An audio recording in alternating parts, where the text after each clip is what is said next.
Chapter 702, Acquiring the Holy Spear. Ethan's dark resolve finally broke through his restraint. With a furious roar, he swung his colossal axe, a sinister weapon forged from the bones of angels and demons, each fragment thrumming with hellish energy. Under Ethan's command, the axe seemed to come alive, exuding an aura of pure terror. Across the clearing, Gabriel stood utterly composed. In her hand gleamed the Spear of Longinus, the legendary weapon said to be capable of slaying even gods. Brilliant light pulsed along its shaft, charged with divine power that promised to banish every trace of darkness. With a fluid motion, she lifted the spear. Its tip flared, unleashing a searing beam of light that shot directly at Ethan. Ethan planted his feet and swung his axe to intercept. Steel clashed with divine radiance in a deafening explosion, the resulting shockwave distorting the very air and even the flow of time around them.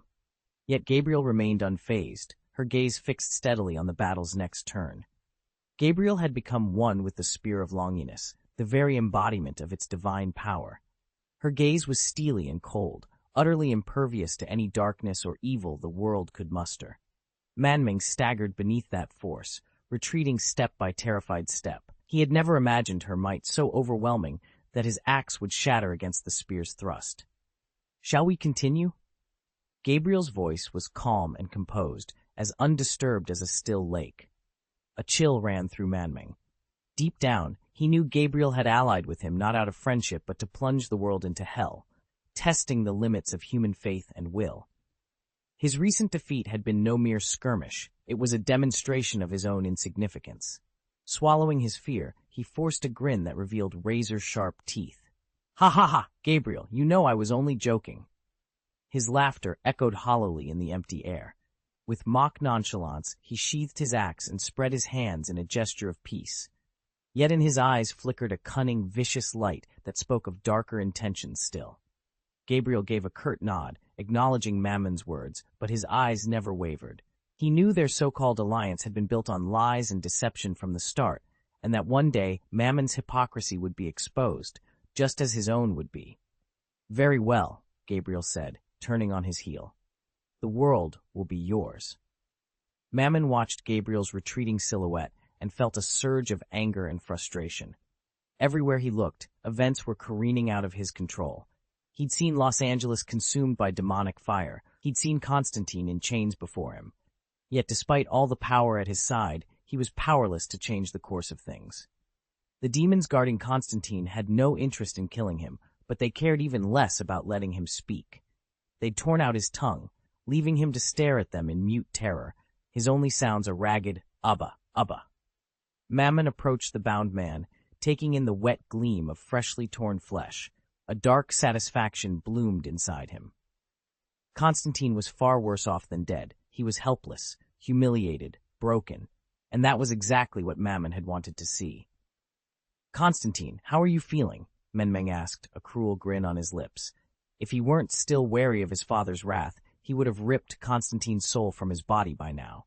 But this slow, torturous game had its own appeal. In his current state, Constantine was worse off than dead, and he understood why all too well. Once Menmeng succeeded in reshaping the world into hell on earth, his fate would be sealed. Then, Menmeng would bow to no one, not Lucifer, not Satan, not even God, and yet there was nothing he could do to stop it. Meanwhile, Archangel Gabriel strode away from the scene, her mind set on one goal, reclaiming the Spear of Longinus. She rounded a corner and nearly collided with a lone figure blocking the hallway. "Mortal?" Gabriel said coolly, her eyes narrowing. The man stepped into the dim light. "Archangel Gabriel," he greeted with a faint smile. "Hand over the Spear of Longinus." Gabriel's lips curled into a sneer. "Is that all you have to say?" "Just me," he replied casually. "Foolish human," Gabriel hissed, raising her hand. The Spear of Longinus hovered in her grasp, its power thrumming with dangerous intent. But before she could summon its energy, she felt a whisper of movement, a gentle brush of fingertips at her wrist. The spear slipped from her grip, as if drawn by an unseen force. Gabriel's eyes shot wide open. There, in the man's hand, gleamed the Spear of Longinus, its silver shaft humming with ancient power. Ethan, once called Luther, regarded it with quiet astonishment. "So I really can snatch it from you using super speed," he murmured. the spear's weight settling solidly in his palm. Ethan hadn't expected it to be so simple. Something about Gabriel still felt off. She might not be a mere imposter, but rather some kind of clone projection. Yet when Gabriel's eyes fell on the magic gun in Ethan's hand, her face went deathly pale. She had never imagined that this unassuming mortal could wrest her own weapon from her grasp so effortlessly. "With this gun," Gabriel whispered, her voice trembling with barely contained fury, "I can shape the fate of the world. I am invincible." Ethan tightened his grip on the gun, holding her gaze without flinching. "Take away someone's destiny," he said quietly, "and you take away their life." A cold, mocking laugh escaped Gabriel's lips. "You're delusional, mortal. Did you really think you could challenge me with that little toy? Before a goddess, you're nothing but an ant." Her expression shifted in an instant. The cruel amusement drained from her features, replaced by a vast, unfathomable indifference, an emptiness so profound it felt like it could swallow the world. She stared at Ethan with hollow eyes, as though he were no more significant than an insect beneath her heel. Then, without warning, Gabriel's entire presence seemed to snap. A new, terrifying momentum crackled around her, as if some greater power had just stirred to life. The disdain and contempt that had once twisted her features slowly melted away, replaced by an aura of regal detachment. In an instant, her single pair of wings split into three, each feathered appendage radiating a brilliant light capable of outshining the stars. She grew taller, her form swelling until she loomed like an unassailable mountain. White flames, no ordinary fire, but pure condensed energy, danced across her plumes, bathing her in an otherworldly glow. Under that radiant halo, Gabriel seemed more divine than ever, her posture unyielding, her expression one of absolute sovereignty. Her eyes, cold and majestic, regarded Ethan as though he were nothing more than a trifling insect. The air around her quivered, bending under the weight of her power. A vast energy field rippled outward, pressing down on everything in its path. Ethan's heart pounded as he felt the oppressive force tighten around him, like the sky itself were bearing down on his shoulders. He took a trembling step back, utterly dwarfed by Gabriel's transcendent presence. Chapter 703, War Between Gods. The air stood frozen as a deep, solemn bell tolled across the heavens, its resonance seeming to come from the very core of creation. Each note trembled through the sky, carrying an authority both ancient and inexorable. With every reverberation, the surrounding space quaked, as if roused from a timeless slumber. When the last chime faded, a low, ethereal chant rose to meet it. The sound slipped through the air, like wind through marble halls, soft and fragile, yet laced with an unspoken majesty. Bell and chant wove together into a single haunting melody that drew every soul unwillingly into its spell. Amid this sacred harmony, Gabriel lifted his right hand in measured grace. A pinpoint of dazzling white light shimmered above his palm, then flared outward, drawing in stray rays until it burned with the intensity of a newborn star. Waves of heat rippled through the air, warping reality itself. With a crackling roar, the light erupted skyward in a searing column, splitting the firmament as if the sun had descended in fury. Day turned to blinding brilliance beneath its glare. Standing directly in its path, Ethan felt an almost unbearable heat wash over him, scorching yet somehow alive with power. His skin stung, but he planted his feet, refusing to yield. Eyes narrowed against the blinding glare, he braced himself, knowing that the true war between gods had now begun. Ethan remained perfectly still, unfazed by the searing heat. As the column of light shot into the sky, Gabriel's golden eyes opened with a quiet radiance. Two beams of pure light pierced the clouds, transforming the heavens into a vast, shimmering ocean of gold. Bathed in their glow, Gabriel looked more sacred and inviolable than ever, as though she stood at the very center of creation. Just then, the air around them warped and convulsed. Jagged fissures tore through space itself, bursting open, collapsing, and mending in rapid succession, as if manipulated by some unseen hand. From each rift poured a raw, destructive energy that coalesced into furious storms, roaring and lashing out in every direction, threatening to rend the world apart.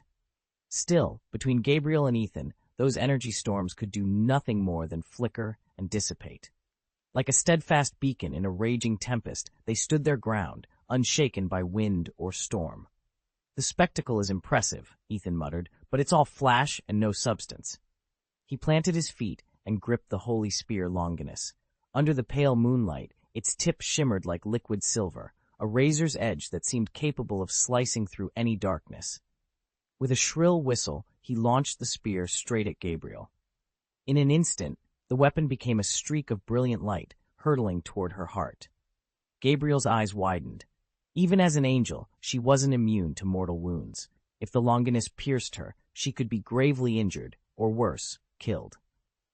Trusting her instincts, she summoned the divine power coursing through her veins, bracing for impact. But the spear moved faster than she could imagine, cutting through the night sky like a falling star. Time itself felt as though it slowed, the world reduced to that single deadly sliver of light. Drawing on years of battle-hardened reflexes, Gabriel twisted her body at the last possible moment. The world snapped back into motion as the spear swept past her shoulder, its tip grazing her skin. A white-hot pain lanced through her arm, and she staggered, her robe stained with a thin line of blood. Ethan's voice rang out above the chaos. "Did you feel that? Even angels bleed." He advanced again, spear poised. Gabriel steadied her breath, grit flashing in her sapphire eyes. The night had only just begun its reckoning. A faint, grating rasp cut through the air like a blade scratching glass, its sound sending ice through Gabriel's veins. A searing pain flared in her shoulder, an inferno laced with the sting of frost, and though the wound was shallow, agony radiated as if her entire joint were being ripped apart. Golden angel's blood welled from the cut, its delicate, otherworldly fragrance lingering in the night, a scent both sacred and solemn. Gabriel pressed trembling fingers to the bleeding gash. She couldn't afford to fall back. Not now. If Ethan seized the advantage, there would be no coming back from the consequences. Summoning every ounce of her will, she drew in a steadying breath and called upon the divine fire within her soul. In an instant, her form blurred. Where once stood an angel, now shone a living weapon, a sword of pure, dazzling light, its edge so bright it seemed to cleave the very darkness. With a cry that echoed like thunder, Gabriel lunged at Ethan, her blade cutting through space like a bolt of lightning streaking across a stormy sky. The brilliance of her strike flashed through the night, momentarily blinding all who watched, and warning that the battle was far from over. Ethan knew better than to underestimate Gabriel. He was all too aware of Gabriel's overwhelming strength, and of how disastrous it would be to take a direct hit. Gathering every ounce of focus, Ethan planted his feet and raised the holy spear Longinus to meet Gabriel's assault. Clang! The moment the spear struck the radiant blade of Gabriel's holy sword of light, a thunderous shockwave tore through the air, as if heaven and earth themselves had been rent apart. From their collision point, a colossal wave of force erupted like a tsunami, toppling trees and ripping the roofs from nearby buildings. Yet this was only the opening salvo. Gabriel and Ethan traded blow after blow, each impact sending up blinding bursts of light and reverberating crashes that lit the entire battlefield as though it were midday. They moved with such blistering speed they became little more than twin streaks of light, flitting back and forth so swiftly that even the keenest eyes struggled to follow their forms. The raw power each strike unleashed was nothing short of awe-inspiring, a testament to the titanic might of two divine warriors locked in fierce combat. Ethan's every blow seemed to shake both heaven and earth. He and his opponent tore across the battlefield in a blinding blur, nearly 10,000 times the speed of sound, leaving the very air rent and shredded in their wake. Vortexes and raging storms followed their passage, as though the skies themselves were determined to swallow the world whole. Buildings and ancient trees succumbed to the onslaught, their timbers splintering and masonry crumbling beneath the pressure waves that battered them like tidal surges. Around the two warriors, air molecules compressed and heated until they formed a searing wall of superheated gas, hot enough to vaporize steel, stone, even flesh. Yet neither combatant felt its fury. They moved beyond the constraints of ordinary physics. When their weapons finally met, the collision unleashed a shockwave more powerful than any conventional explosion. It unfurled outward at the speed of light, tearing at reality itself and drawing every particle within reach into its ravenous wake. And still, Ethan stood unbowed, ready for whatever would come next.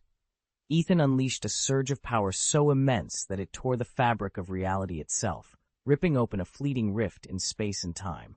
Those lore rifts gaped like hungry voids, devouring everything in their path, light, matter, even the flow of time, just as relentlessly as black holes. Chapter 704. Sneak Attack. At the heart of their clash, Ethan's holy spear, Longinus, met Gabriel's holy light greatsword in a series of blinding, ear-splitting collisions. Each strike unleashed titanic shockwaves that rippled through the air, warping light and twisting gravity as if reality itself were bending under their power. Ethan had expected to overwhelm Gabriel with speed, but she matched him blow for blow, her swordplay every bit as swift and precise. Then, as Mammon's attention shifted toward the skirmish, Ethan saw his chance. He vanished from Gabriel's sight in a flash, his form dissolving into the swirling energy around them. In the next heartbeat, he reappeared behind her, Longinus raised like a coiled silver serpent. Gabriel realized her peril only a moment too late. She spun instinctively to evade, but Ethan's strike was already home. The spear pierced her heart with unerring accuracy. Time seemed to stall as Gabriel's anguished cry rang out across the deserted battlefield, a sound of despair and resistance echoing in the sudden, suffocating stillness.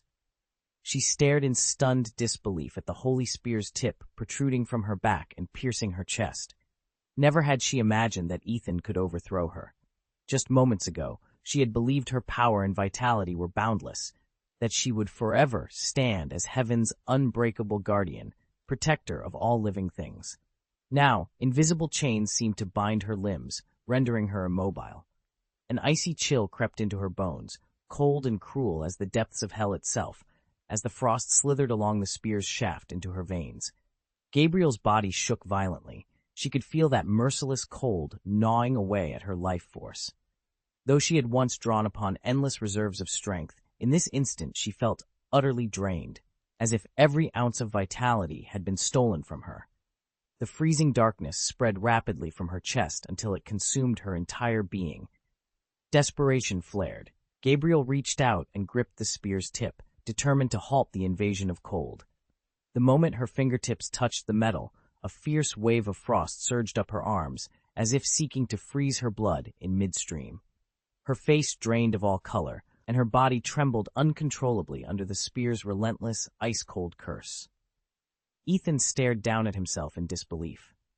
The 6 wings that had once blazed with pure, brilliant light were now stripped of color. His flawless white feathers dulled and curled as though scorched by a relentless wind, their vitality drained away. One by one, they withered and drifted off like autumn leaves, a quiet, sorrowful snowfall that never touched the ground, each plume caught by a cold breeze and swept into oblivion. His body trembled violently. Every limb felt stiff and heavy, as if bound in ice. He tried to struggle, to fling off the invisible shackles, but an overwhelming chill pinned him in place. Power and warmth ebbed from him with every passing second. He could only watch in horror as his life force drained away. Pain and disbelief contorted his face. Tears glimmered in his eyes, tears of longing for life and the helpless anger of failure. Once he had been the most dazzling star in the heavens. Now he was destined to fall into eternal darkness. "Father, is this my fate?" he whispered, voice trembling.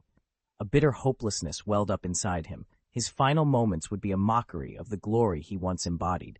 He uttered a ragged wail, and then at last the light in his eyes faded. Ethan had recovered the Spear of Destiny, but in losing it, he had set the end in motion.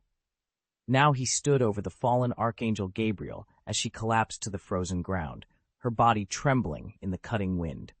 The radiant glory that once surrounded her was gone without a trace. The Spear of Longinus still jutted from her chest, deliberately left in place. Ethan knew that an archangel's divine vitality was nearly indestructible. Only by ensuring her utter death could he safely withdraw the holy lance. Gabriel's body grew rigid. Her eyes remained open, but the majesty and love that once shone there had been extinguished. Her life's light had flickered out like a candle snuffed by a storm, leaving only a deep, suffocating silence. Ethan waited long enough to be certain she would not stir again. Then he gripped the Spear of Longinus and pulled.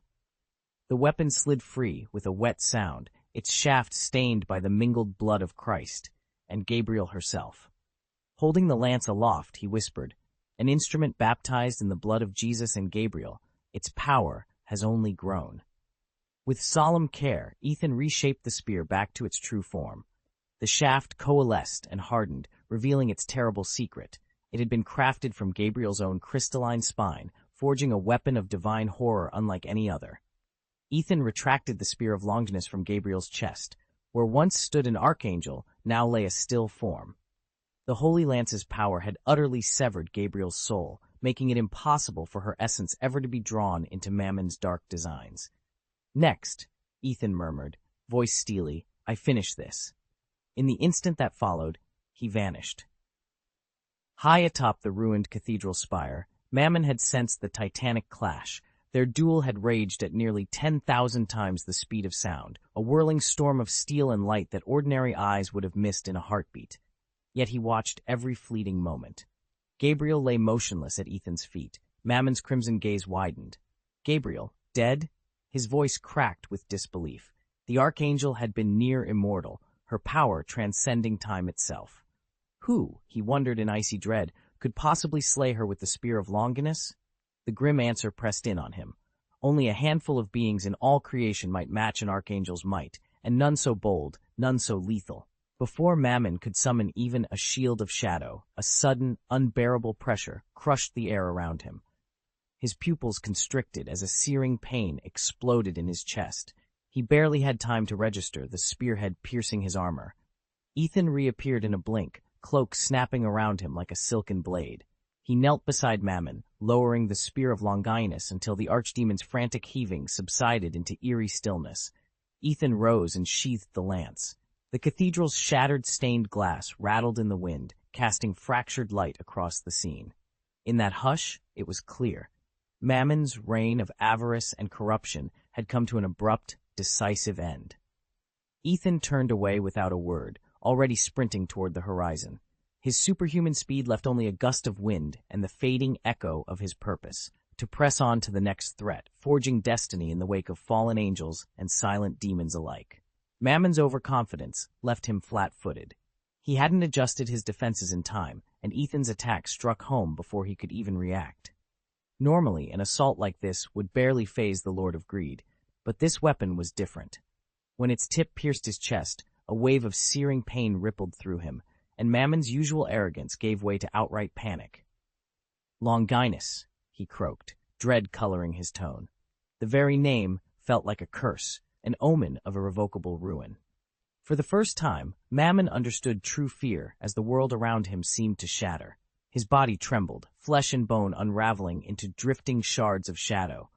Yet almost as quickly as he fell apart, those fragments snapped back together, coalescing into his familiar form once more. He stood, breath ragged, clutching at the wound Ethan had made. Despite the agony, Mammon's eyes burned with stubborn defiance and a grudging respect. His authority as the Lord of Hell had transcended mortality itself, rendering him immortal. No blade could kill him, no wound could bind him, yet the name Longinus would haunt him forever. Chapter 705. Instant kill, crazy instant kill. Ethan stood motionless in the shadow-shrouded void, watching Manmon's shattered form twist and coalesce before him. Every fiber of his being had insisted that his strike, powered by the spear of Longinus, would end this hellspawn once and for all. Yet now the demon reassembled itself, as if mocking his certainty. He whispered into the oppressive silence, disbelief lacing his words. "Don't you even have a heart? Or have you abandoned every shred of flesh and constraint?" Manmon's silhouette sharpened, its eyes snapped open, ablaze with fury and hatred. From its throat came a guttural growl, as though born from the very depths of hell. "It was you, an insignificant ant, who dared to challenge our infernal might, who slew Gabriel." Rage radiated from the demon's every word. Only the spear of Longinus, sanctified by the Lord of Hell, had prevented Manmon's total annihilation. Though he stood as Hell's scion, this formless abomination still trembled at the thought of that divine weapon, an instrument of terror beyond any mortal reckoning. As the newly anointed Lord of Hell, Ethan now wielded authority beyond anything he'd known before. His power had grown, and his domain stretched wider than ever. Though he still fell short of Lucifer himself, his elevated status changed everything. The only way to destroy Mammon was to obliterate hell itself. Ethan's mind raced through every possible strategy and drew one irrevocable conclusion. Mammon was bound to the very fabric of hell. Only by annihilating the entire realm could he be truly slain. Steeling himself, Ethan dove straight into the heart of the abyss. In an instant, he became a bolt of lightning, tearing through space and time. The landscape around him blurred into streaks of crimson and shadow as he hurtled toward the infernal gate, every footstep ripping a hole through reality. Determination glowed in his eyes as his figure blazed like a star on a collision course with destiny. "Damn it!" Mammon's roar split the darkness, equal parts fury and astonishment. The hulking demon brandished his death axe, its jagged edge humming with rage-fueled energy. With a thunderous cry, he charged after Ethan, intent on crushing this challenger before hell itself could be undone. Ethan's pursuer strained every nerve, pushing its speed and reflexes to the limit, but no matter what it tried, it could never close the distance. Ethan's pace seemed to transcend every natural boundary, placing him forever beyond reach. Before long, he crossed the threshold into the dark hell that Manmon had painstakingly carved out of this world. This was a forgotten realm, swathed in endless gloom and draped in despair. Above, a thick black veil blotted out the sky, extinguishing all light, as if the very heavens had been swallowed by chaos. Fires flickered in the darkness, casting grotesque shadows over the barren landscape.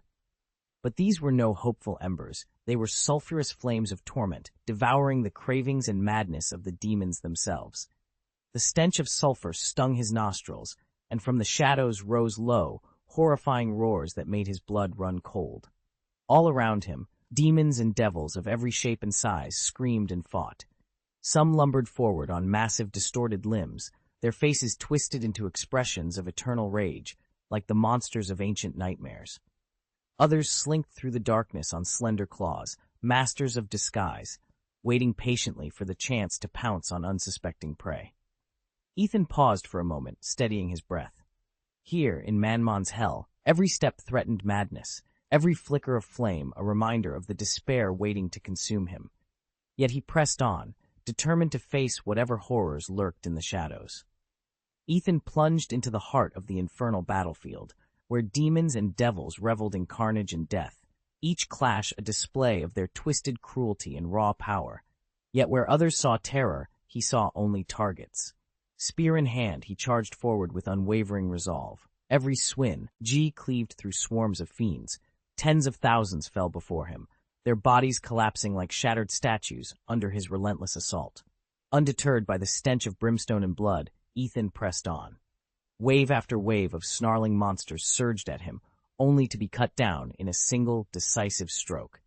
His spear danced through the air, a silver blur against the crimson haze, each thrust and sweep claiming dozens, then hundreds, then thousands more.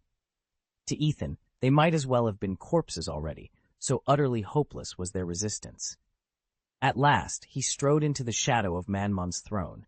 It rose before him in grotesque majesty, a towering seat fashioned from countless bones. Human skeletons, once rulers of this world, fused with the ribcages of hell's demons, the femurs of devils who lorded over the abyss, even the pristine wing bones of angels, former guardians of heaven. The bone-carved spires glowed with a wicked, unholy light, a testament to the Lord of Hell's dominion over life and death. From atop that dreadful throne, Manmon himself sprang to life. His roar shook the very foundations of the underworld. In a single, earth-shattering motion, he swung the massive axe of death, its blade howling through the air as it aimed to cleave Ethan in two.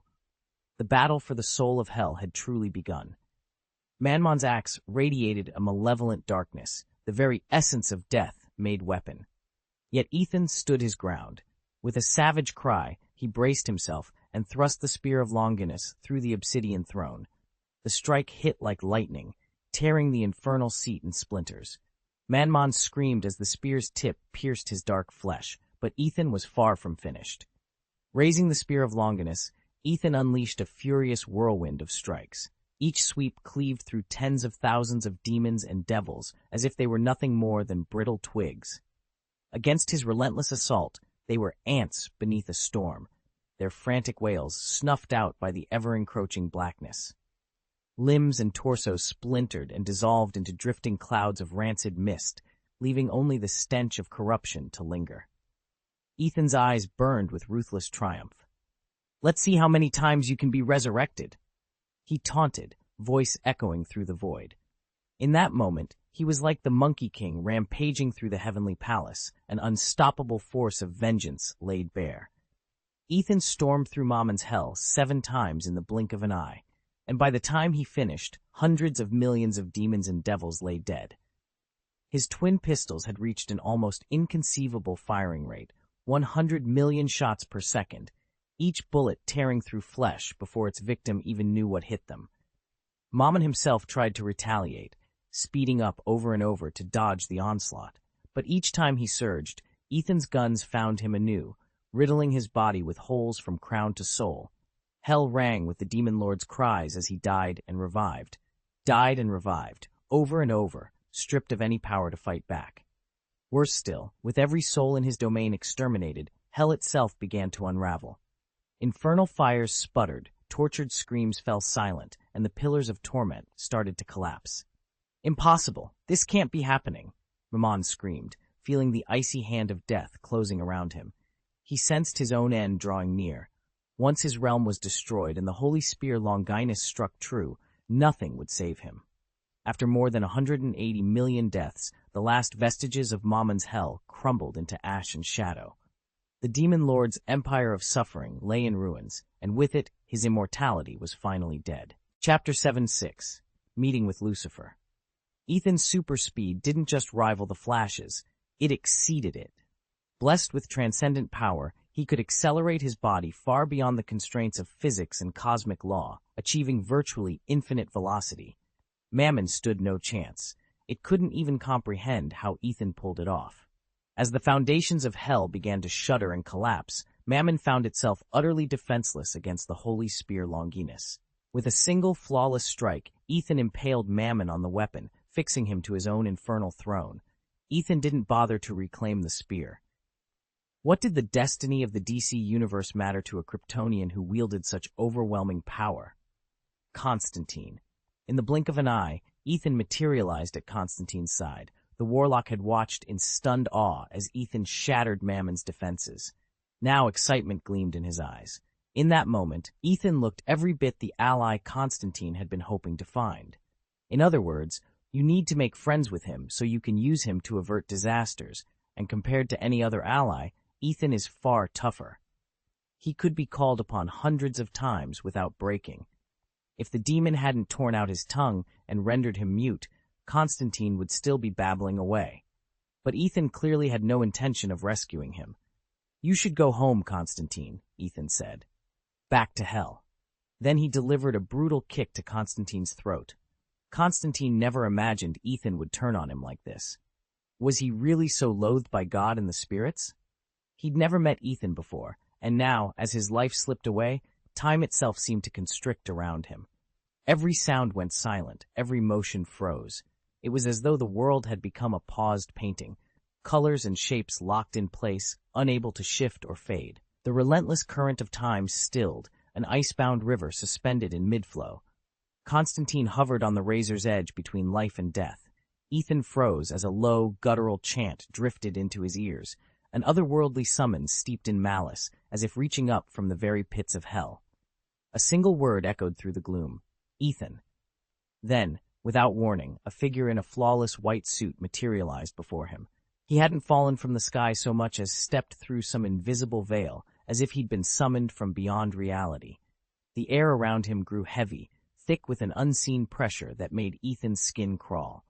Beneath the newcomer's polished shoes, foul, tar-black clumps began to slough off and tumble to the ground. They weren't asphalt, but something far more sinister, the darkest refuse of the human heart, fear of death, the rot of a corrupted soul. Each spattered lump might have been a droplet of poison, a whorl of choking smog, or the haze that choked the city's skyline. Whatever its shape, it was relentlessly trampled underfoot by this stranger, as if discarded without a second thought. Wherever he went, the black mass followed in his wake, a living shadow, an extension of his power. And that power, Ethan realized with a chill, did not spring from some hidden artifact or cryptic ritual. It was born of the man himself. He is Lucifer, the fallen archangel.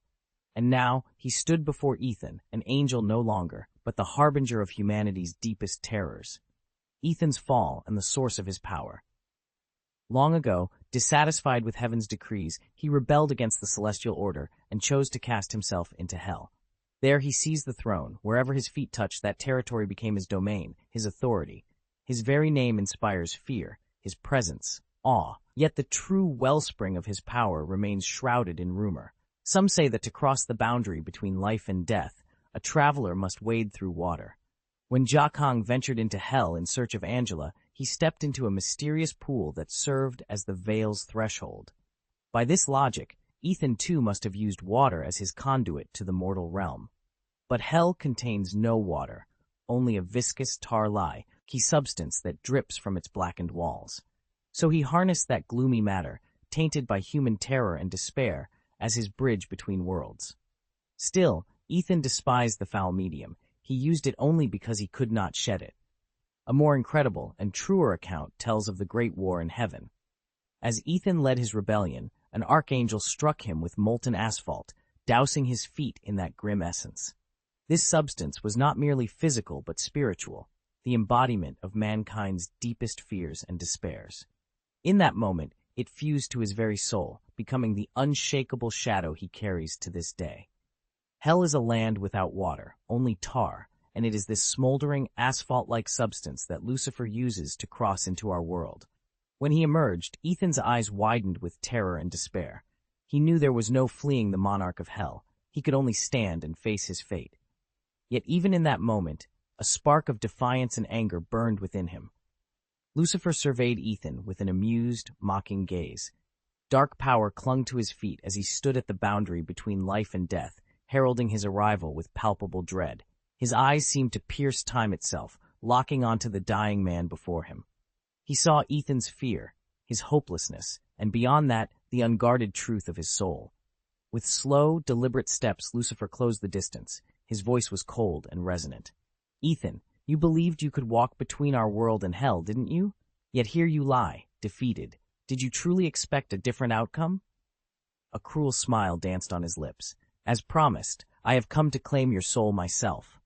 His words hung in the tar-laden air, heavy with the ominous promise of what was to come. Ethan stood before him, heart pounding but face calm. Lucifer's lips curled into a contemptuous smile as he folded his arms.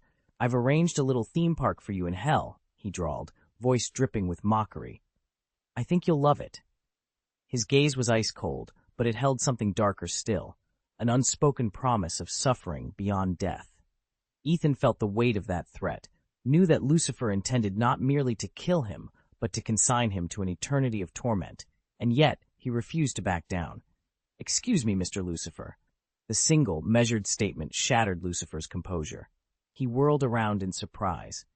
No one in existence had ever dared address him so calmly, certainly not someone who'd traveled across countless worlds just to see him.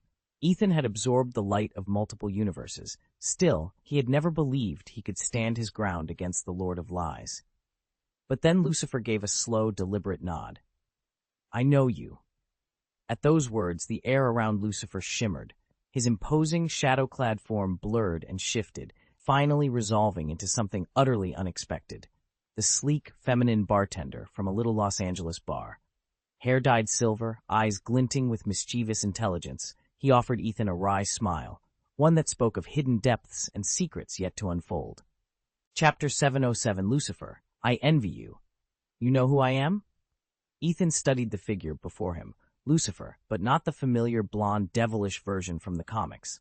Something about his stance, his aura, told Ethan that this encounter was far from the Archangel's full power. "Not many people can beat him," Ethan replied coolly.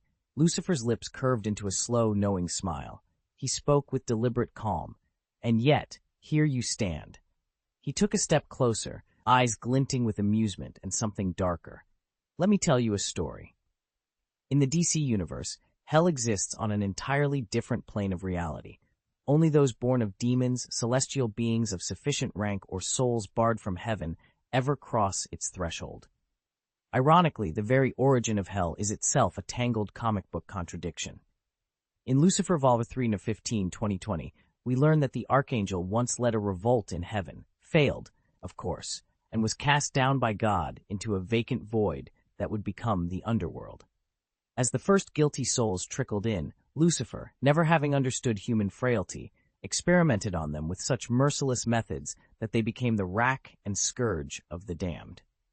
Yet other chronicles insist that long before Lucifer's exile, an entity known only as the First Fallen ruled the abyss. It was Lucifer's own rebellion that defeated this primordial tyrant, wresting control of hell from his predecessor and establishing the domain we now know.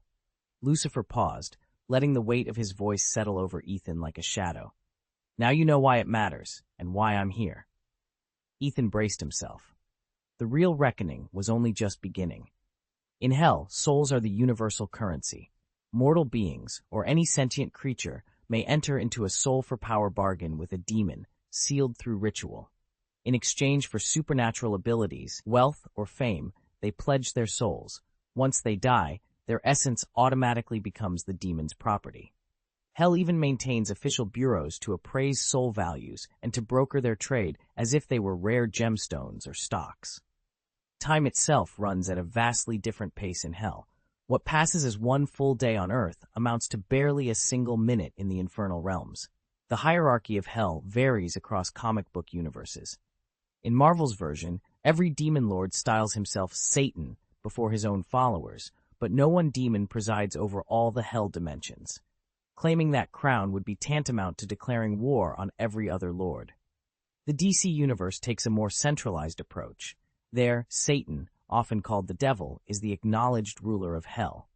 Over the ages, the office has passed through many hands, sometimes shared by a trio in a kind of infernal trinity. The first to hold the title was the entity known as the First of the Fallen, but when Lucifer descended into hell, he wrested the throne away. Since then, both angelic exiles like Duma and ambitious demons like Neron have reigned as the devil. DC's mythos about who truly sits on Satan's throne has long been tangled in contradictions. Over the years, figures as diverse as the First Fallen, Nero, Etrigan, and Duma have each been credited with replacing Lucifer as ruler of hell. Yet the real story behind that power struggle is far more intricate. The First Fallen, his original name lost to time, was the very first being God created.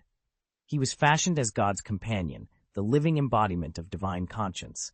But cradle companionship soon gave way to rebellion. Convinced that God's designs were madness, the First Fallen rose against him. As punishment, he was cast from heaven into the abyss below, becoming the first being to fall, and in hell, he took the name Satan and claimed its throne. For a time, he ruled unchallenged, until two others appeared who would come to be called the Second and Third Fallen.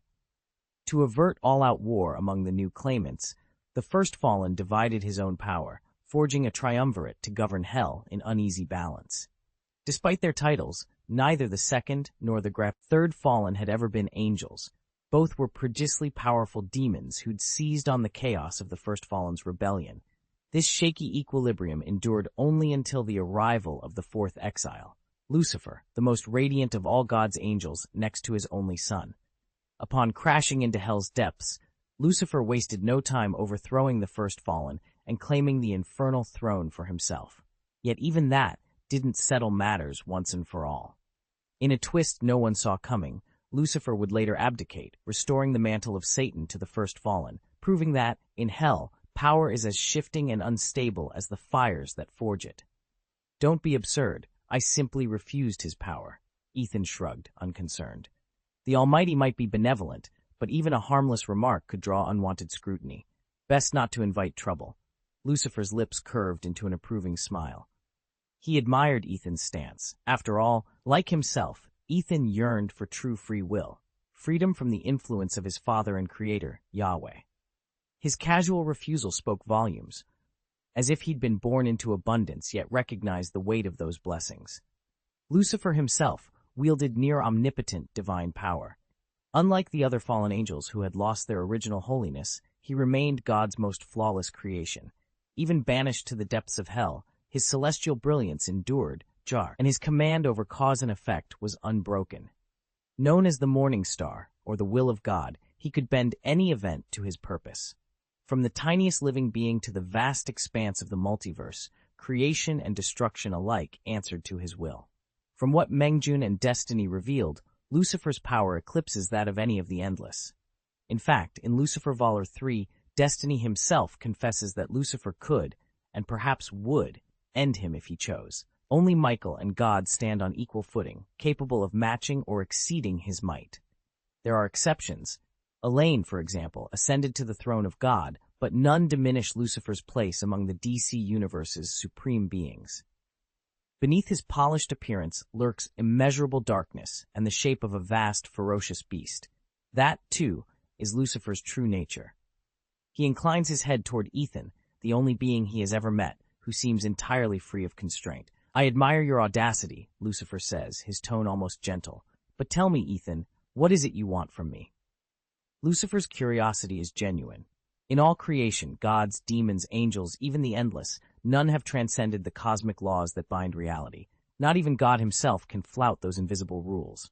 Every entity in the DC mythos must bow to them. Every entity, that is, except Ethan. Ethan stands apart. His power defies comprehension, shattering the laws themselves. Even his own father, an elder power of the highest order, could not rise so completely above their sway. That effortless transcendence, that utter freedom, is what both puzzles and intrigues Lucifer. And yes, what he quietly envies. Ethan would have paid any price for freedom. Though his powers still fell short of Lucifer's, the Morning Star treated him as an equal, and with good reason. Ethan's potential eclipsed not only Lucifer himself, but even the Creator, Jehovah.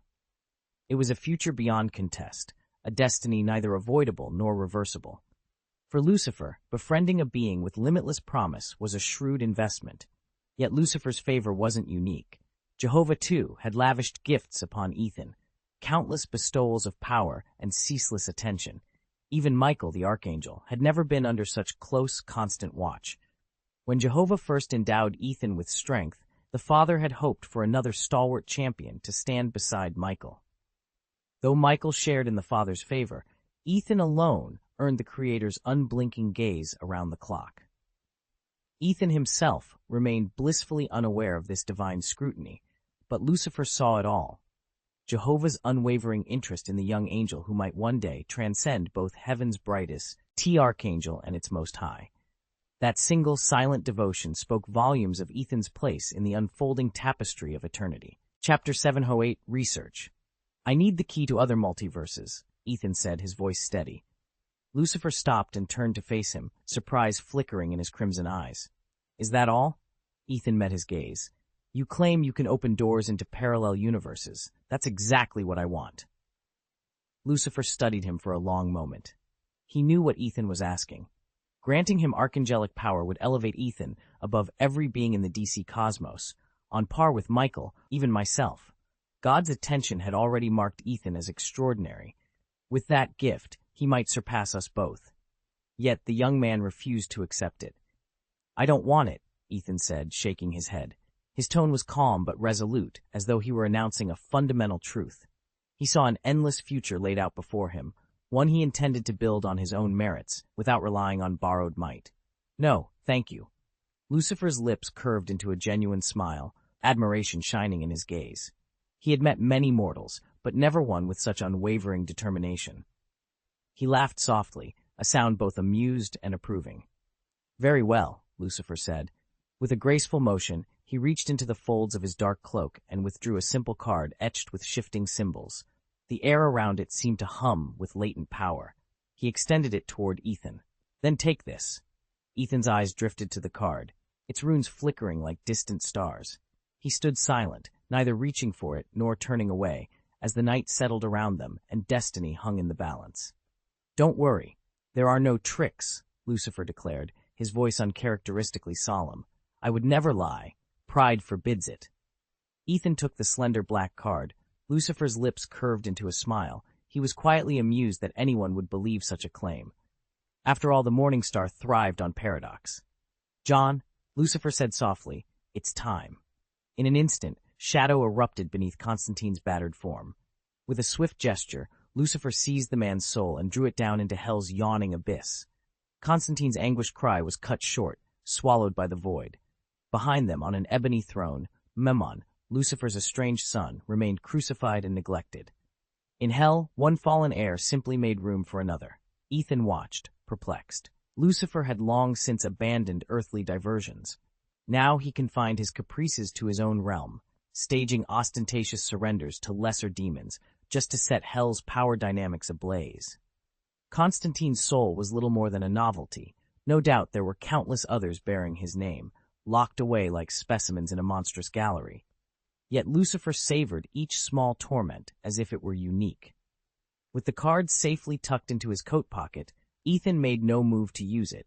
He gave Lucifer a curt nod and stepped through the portal's shimmering barrier, returning directly to the Marvel Universe. When the Beyonder finally departed from the DC Universe, Lucifer sensed a shift in the cosmic balance. A flicker of uncertainty crossed his mind. Has someone found a way to strip me of my power? He felt a twinge of regret, but only for a moment, before turning his full attention back to torturing Constantine's soul. At that very instant, Ethan arrived in a desolate no-man's land on the fringes of the Marvel Universe. The first thing he did was draw a single tarot card from the deck he carried. He flipped it over, eyes narrowing at the image stamped on its surface. It wasn't some cliched scene of a devil hunched over a piano. Lucifer wouldn't have wasted such an elaborate design on a joke. This card was something else entirely. Against a deep black background, gilded letters spelled out, Lucifer Morningstar. The figure depicted wore a sharp ebony suit, golden hair fanning out like flames, and wings that glowed with molten light. Ethan studied the intricate filigree and arcane symbols framing the portrait. He had seen Lucifer up close before, enough to know that when this being chose to imprint a piece of himself onto an object, there was always a purpose behind it. Ethan's pulse quickened as he wondered, could this card carry a fragment of Lucifer's power? He tightened his grip on the card, determination hardening in his chest. Only one way to find out. Ethan arrived in the Marvel Universe with a single, unwavering objective, to isolate Lucifer's influence and probe its mysteries until he could wield that power safely and effectively. He understood that Lucifer's power, like any supreme force, resisted casual control, and that reckless use would invite unpredictable, even catastrophic consequences. So Ethan insisted on the most prudent path: first research, then study, and only finally, mastery. That methodical progression would allow him to grow stronger without jeopardy. Most people, upon discovering such a card, would be tempted to unleash its power immediately. But Ethan knew better. He was convinced that only by fully understanding the card's origin, its underlying rules, and the very essence of Lucifer's influence could he hope to command it. With his enhanced intellect and relentless curiosity, he was more than capable of the task. After all, if you can't decode it first, you'll never learn to control it. He stared at the arcane symbols on the card, symbols that had defied him until now. Then a spark of triumph lit his eyes. "I've done it," he whispered. Clutching the card in his hand, Ethan grinned as the once impenetrable runes began to yield their secrets. Ethan slipped away to a quiet corner, the mysterious card clutched in his hand. Lucifer hadn't expected him to study it instead of putting it to immediate use, so he hadn't encrypted it. Otherwise, with Lucifer's power behind the magic, Ethan never would have managed to crack its secrets. The card emitted a soft, steady glow, as if eager to reveal the mysteries within. Ethan took a steadying breath and focused his energy on its surface. At first, he tried a physical approach, projecting his power outward to break through the card's shimmering material. But the blade-like barrier held firm. Rather than disappoint him, the resistance only steeled his resolve. Shifting tactics, Ethan closed his eyes and directed his mind inward, letting his consciousness merge with the card's aura. The elaborate pattern wasn't a mere illustration. It was a living web of magic, threads of power winding through the surface like converging streams. He followed their currents, tracing the subtle pulses and eddies. As his perception deepened, he sensed an underlying order to the flows, a hidden law weaving all those strands into a single, potent force. With that discovery, Ethan knew he had taken the first true step toward unraveling the card's profound secret. Ethan focused his mind, willing the card's latent energies to bend and shift at his command. It wasn't easy. He had to continually refine his concentration and calibrate his own strength, experimenting until he discovered the precise way to channel the power. Hours of trial and error finally paid off. Ethan achieved a tentative mastery of the fragment of Lucifer's power sealed within the card. The raw force was immense, but potent magic meant nothing without discipline and control. In that moment, he felt as though a new door had swung wide open, revealing a vast, uncharted world of possibility. Even so, Ethan knew he was only at the beginning of his journey. The abilities he'd unearthed were just a fraction of Lucifer's true might, and fully mastering them would require relentless practice, study, and unwavering determination. Chapter 709, New World. Ethan sat alone in the flickering torchlight, the mysterious card laid out on the table before him. He reached out, letting his mana flow through his fingers as he examined every detail of its surface. Intricate glyphs and swirling patterns covered the card, each symbol as finely etched as a master artisan's work. Drawing a slow, steady breath, Ethan closed his eyes. He tuned his senses to the card's subtle vibrations, as if listening to a distant chorus of whispers. Minute by minute, he discerned that the symbols weren't mere decoration. They were components of a hidden language, each one linked by an underlying logic. These marks, he realized, represented distinct forces and laws, weaving together into an immense, interlocking system of power. He had never encountered anything like it.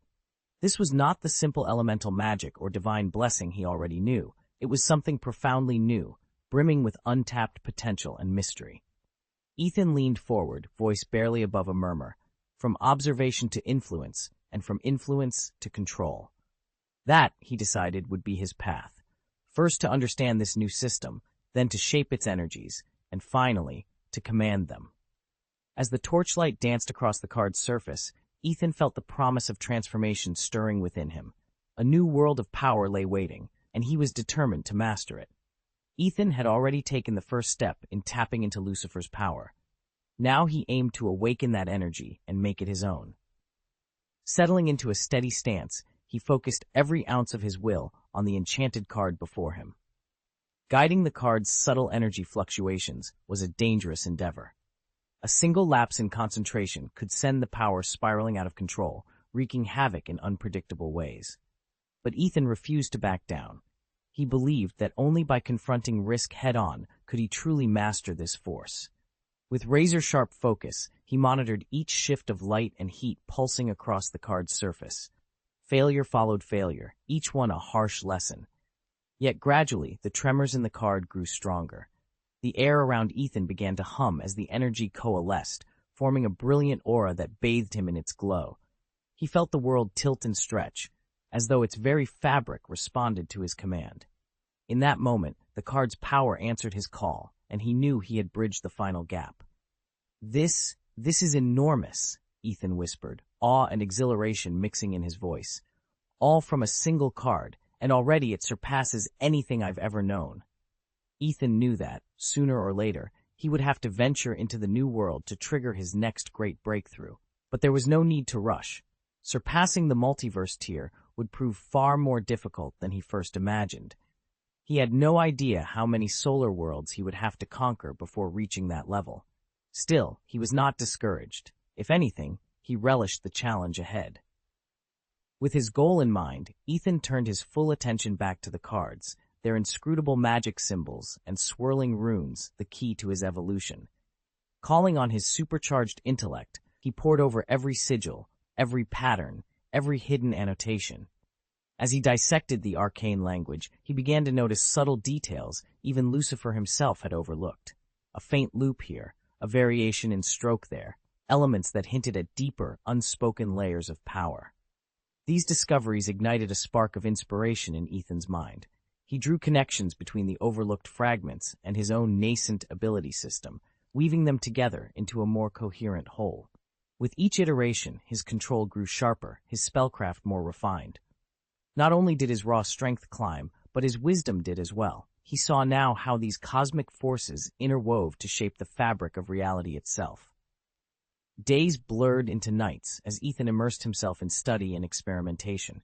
Gradually, he mastered new facets of the power system, elemental manipulations, dimensiona, veils, gravity-bound channels of energy.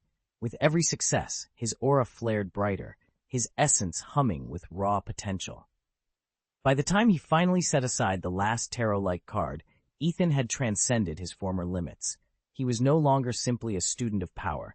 He had become a living embodiment of the mysteries he sought to command, poised at the threshold of a destiny woven through countless worlds. Ethan put his new power to the test, tackling challenges that once seemed insurmountable. Each time he experimented, it felt as though he stood before a master, a being whose wisdom and knowledge knew no bounds. Though his strength had grown immeasurably, Ethan refused to rest on his laurels. He understood all too well that his own understanding was still inadequate, and he hungered for further insight and discovery. But the world he inhabited offered ever fewer answers. As Ethan's abilities expanded, the wellsprings of knowledge he could draw from began to run dry. His intellectual horizon shrank, trapping him in a narrowing circle of familiar truths. He longed to plunge into the legendary well of eternity, just as Thanos had done, and emerge steeped in its infinite secrets.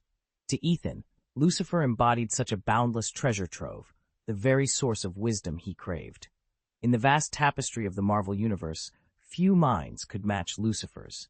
Every fragment of information that slipped through Lucifer's grasp held immeasurable value. Even with Ethan's supercharged intellect, unraveling, mastering, and channeling the power contained in that cosmic card would demand years of relentless study. Yet Ethan would persevere, for he knew that only by pushing beyond his limits could he glimpse the wider world he so desperately sought. Ethan held the card in his hand as it unraveled before his eyes, its structure shrinking down to the scale of elementary particles. Through patient manipulation, he cracked it open from the inside out, bending its hidden energies to his will.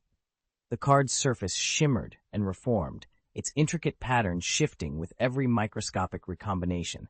Each subtle mutation whispered new secrets, and Ethan found himself studying it so intently that he couldn't bear to let it go. At last, he slipped the card into his pocket. There was nothing more to learn here. It was time to move on. He activated his communicator and called Esdeath. "I was starting to think you'd forgotten all about me," he said lightly when she answered. Esdeath's voice crackled through the device, tinged with mock indignation. "Forget you? Hardly. I've simply been swamped with, well, everything." Ethan grinned. "I'm heading to the new world. I want you at my side." There was a pause, then he added, "And, between you and me, I'm banking on a real showdown out there." At that, Esdeath's excitement was palpable. Since mastering Dragon Chi, she had grown so powerful that worthy opponents were virtually non-existent. A grand battle in the new world was exactly the kind of challenge she'd been longing for. Esdeath surveyed her potential opponents with a cool, critical gaze. The Golden Humans were no match for her, nor were the Cyclopean Star-Lords of the Empire. Only number 18 posed any real challenge, but even she would be crushed under Esdeath's full power. Such one-sided battles bored her. She shook her head. "Let's see something more interesting." Ethan, formerly known as Luther, was just as curious. He had no idea which world they'd end up in next. Maybe a familiar universe like the one from Detective Conan, or the realm of Master Chef Xiao Fugi? Nothing too outrageous, he hoped. "Time travel," Esdeath whispered, and in an instant the two of them vanished. When Ethan opened his eyes again, he found himself standing on a bustling street. Crowds hustled past market stalls, banners fluttered overhead, the scent of sizzling food filled the air, yet everything felt off. He was a stranger amid these scenes. Before he could take it all in, his enhanced perception kicked in. In a heartbeat, he absorbed not only every scrap of sensory detail around him, but also a flood of high-dimensional data, information the average person couldn't even fathom. Ethan breathed deeply, letting the world's secrets wash over him. Whatever universe this was, he was ready to explore it. Chapter 710, Not Very Bright. A voice rang out across the void, its tone distant yet unmistakably directed at Ethan. "Greetings, outsider." Ethan's reply was calm, his voice resonating through the emptiness with quiet authority. "Call me the Adventurer, or the Beyonder." Silence followed, as though the speaker were taken aback. Then it replied in a cool, measured tone, "Adventurer? A fitting title." He felt that presence studying him, as one might examine an entirely unknown species. Ethan gave it no mind. He knew his own power. His aura spread through the void like a brilliant star, pushing back the darkness. After a pause, the transcendent voice spoke again, curiosity threading its words. "Where are you from?" Ethan inclined his head, acknowledging the inevitable question, yet he chose not to answer. "That doesn't matter." And with those words, the void fell silent once more, as vast and inscrutable as before. "What matters is that I'm here now." At Ethan's words, the voice on the other end caught in its throat, and then fell utterly silent. He didn't wait for a reply. Already, he had spun his senses outward, scanning the converging realms until he locked onto his quarry. A moment later, he saw it, a colossal torso and skull looming in the distance, the rest of its body severed, its organs hollowed out, its trunk crushed and polished, discarded across Soul Society, Hueco Mundo, and the human world alike. This was the Spirit King, once the supreme god who maintained order among the three realms. Yet now, stripped of limbs and will, its remnant power seemed negligible before Ethan. To him, bending the Spirit King's destiny would be as effortless as crushing an ant. "Spirit King," he whispered into the void. "In this world, that is what I am called." The disembodied voice answered, echoing within Ethan's mind. He inclined his head in acknowledgement. He hadn't expected to find himself within the realm of the Shinigami, yet here he stood. "What's wrong?" The question came softly from Esdeath, who stood beside him. Although Ethan's lips hadn't moved, she could sense him conversing with someone, or something, beyond her sight. And in that silence she felt a chill creep across her spine. Ethan leaned back, a faint smile playing on his lips. "Nothing much, just finished a conversation with the supreme being of this world." Esdeath's brow arched in genuine curiosity. "A supreme being? Is it as powerful as you are?" She'd already seen Ethan's strength firsthand. Titans like the Overlord of the Universe, the invincible bald man, even that notorious purple-faced warlock had all fallen to his blade. He could traverse realms with a thought, and whole armies crumbled at his command. In her mind, Ethan was invincible. Until now. Ethan shook his head. "No, that's a life imprisoned in a bottle. It's powerful, yes, omniscient and omnipotent within the realm of the dead, but it can't hold a candle to me." He paused, his expression softening as he added, "At least not in this world. Beyond its reach lies an even more mysterious hell." "An eco-bottle?" Esdeath murmured the name as if testing its taste. Her eyes glittered with a mixture of surprise and respect. Ethan smiled, delighted that she already knew of it. "Precisely," he said. "The Spirit King trapped within that vessel is formidable, but not unbeatable." Ethan stood on a rocky outcrop overlooking a swath of misty valleys and jagged peaks. "On this world's food chain," he began, "he's close to the top, but the place I occupy belongs to a far grander hierarchy, one that utterly eclipses him." Esdeath nodded thoughtfully. "It makes sense the Spirit King kept his wits," she said. "He foresaw his defeat and chose to surrender. By sacrificing himself, he became the anchor that holds the three realms in balance. That's how he earned the title Soul King." Ethan allowed himself a faint smile. "If I'd been in his shoes, I'd have slaughtered every last adversary." His gaze sharpened. "And honestly, I could create my own Soul King batteries, bind the souls of anyone foe, foolish enough to ambush me, and force them to stabilize the realms in my stead. Watching the Spirit King sit on his throne for countless years, pretending to be harmless, it almost makes me laugh." Esdeath turned to him. "So this is where we stand. What about this realm? Are there any enemies here strong enough to challenge us?" Ethan swept his arm across the horizon. "This world is intricate, its power structure layered and volatile. No one here matches the raw might of the Spirit King, but it's no backwater either. You've mastered Chi remarkably well. I'd wager you already outstripped that hulking brute you once called Big Devil Piccolo." He paused, letting the wind whip through his hair. "In short, we've arrived at a crossroads. Challenges await below, but with your Chi and my, let's call it cosmic perspective, I'd say we're more than ready." Ethan leaned back and replayed Esdeath's record in his mind. She had crushed Boros without breaking a sweat, yet she'd never managed to defeat the great demon king, Saitama. Transplant her into the world of the Shinigami, and only a handful of warriors could even hope to match her. Yamamoto Genryusai Shigekuni, Aizen Sosuke, Ichibei Hyosube, you watch, even the Soul King himself. Take the Dragon Ball fighters, for instance. Their power was legendary, but they shared one fatal weakness, the sun. No matter how mighty, Broly included, they would perish under its unrelenting blaze. By contrast, Yamamoto could conjure solar temperatures with a single swing of his Ryujinjaka, yet even that fearsome fire might not be enough to fell Esdeath outright. And then there was Aizen. He lacked Yamamoto's raw destructive force, but his mastery of Kyoka Suigetsu, perfectly executed, made him virtually untouchable. Ichibei, head of the royal guard, wielded the power of names, capable of rewriting a warrior's very essence. Even Esdeath's true name wouldn't be safe in his hands. Ewok too, whose almighty eye of the future could snuff out destiny itself, he'd hesitate before facing her. In the Death God's realm, combatants fell into three categories: numbers, machines, and rule breakers. Ethan couldn't think of many who combined brutal strength with the artistry to challenge Esdeath, until an idea struck him. What if she weren't purely a conqueror of ice and frost, but also a soul reaper, armed with a Zanpakuto?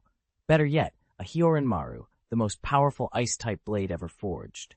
With its power channeled through her blood-cold will, could Esdeath stand toe-to-toe with Yamamoto Genryusai? Ethan's pulse quickened. If anyone could find out, it would be her. Ethan glanced at Esdeath. "We should try awakening your strongest ice Zanpakuto first."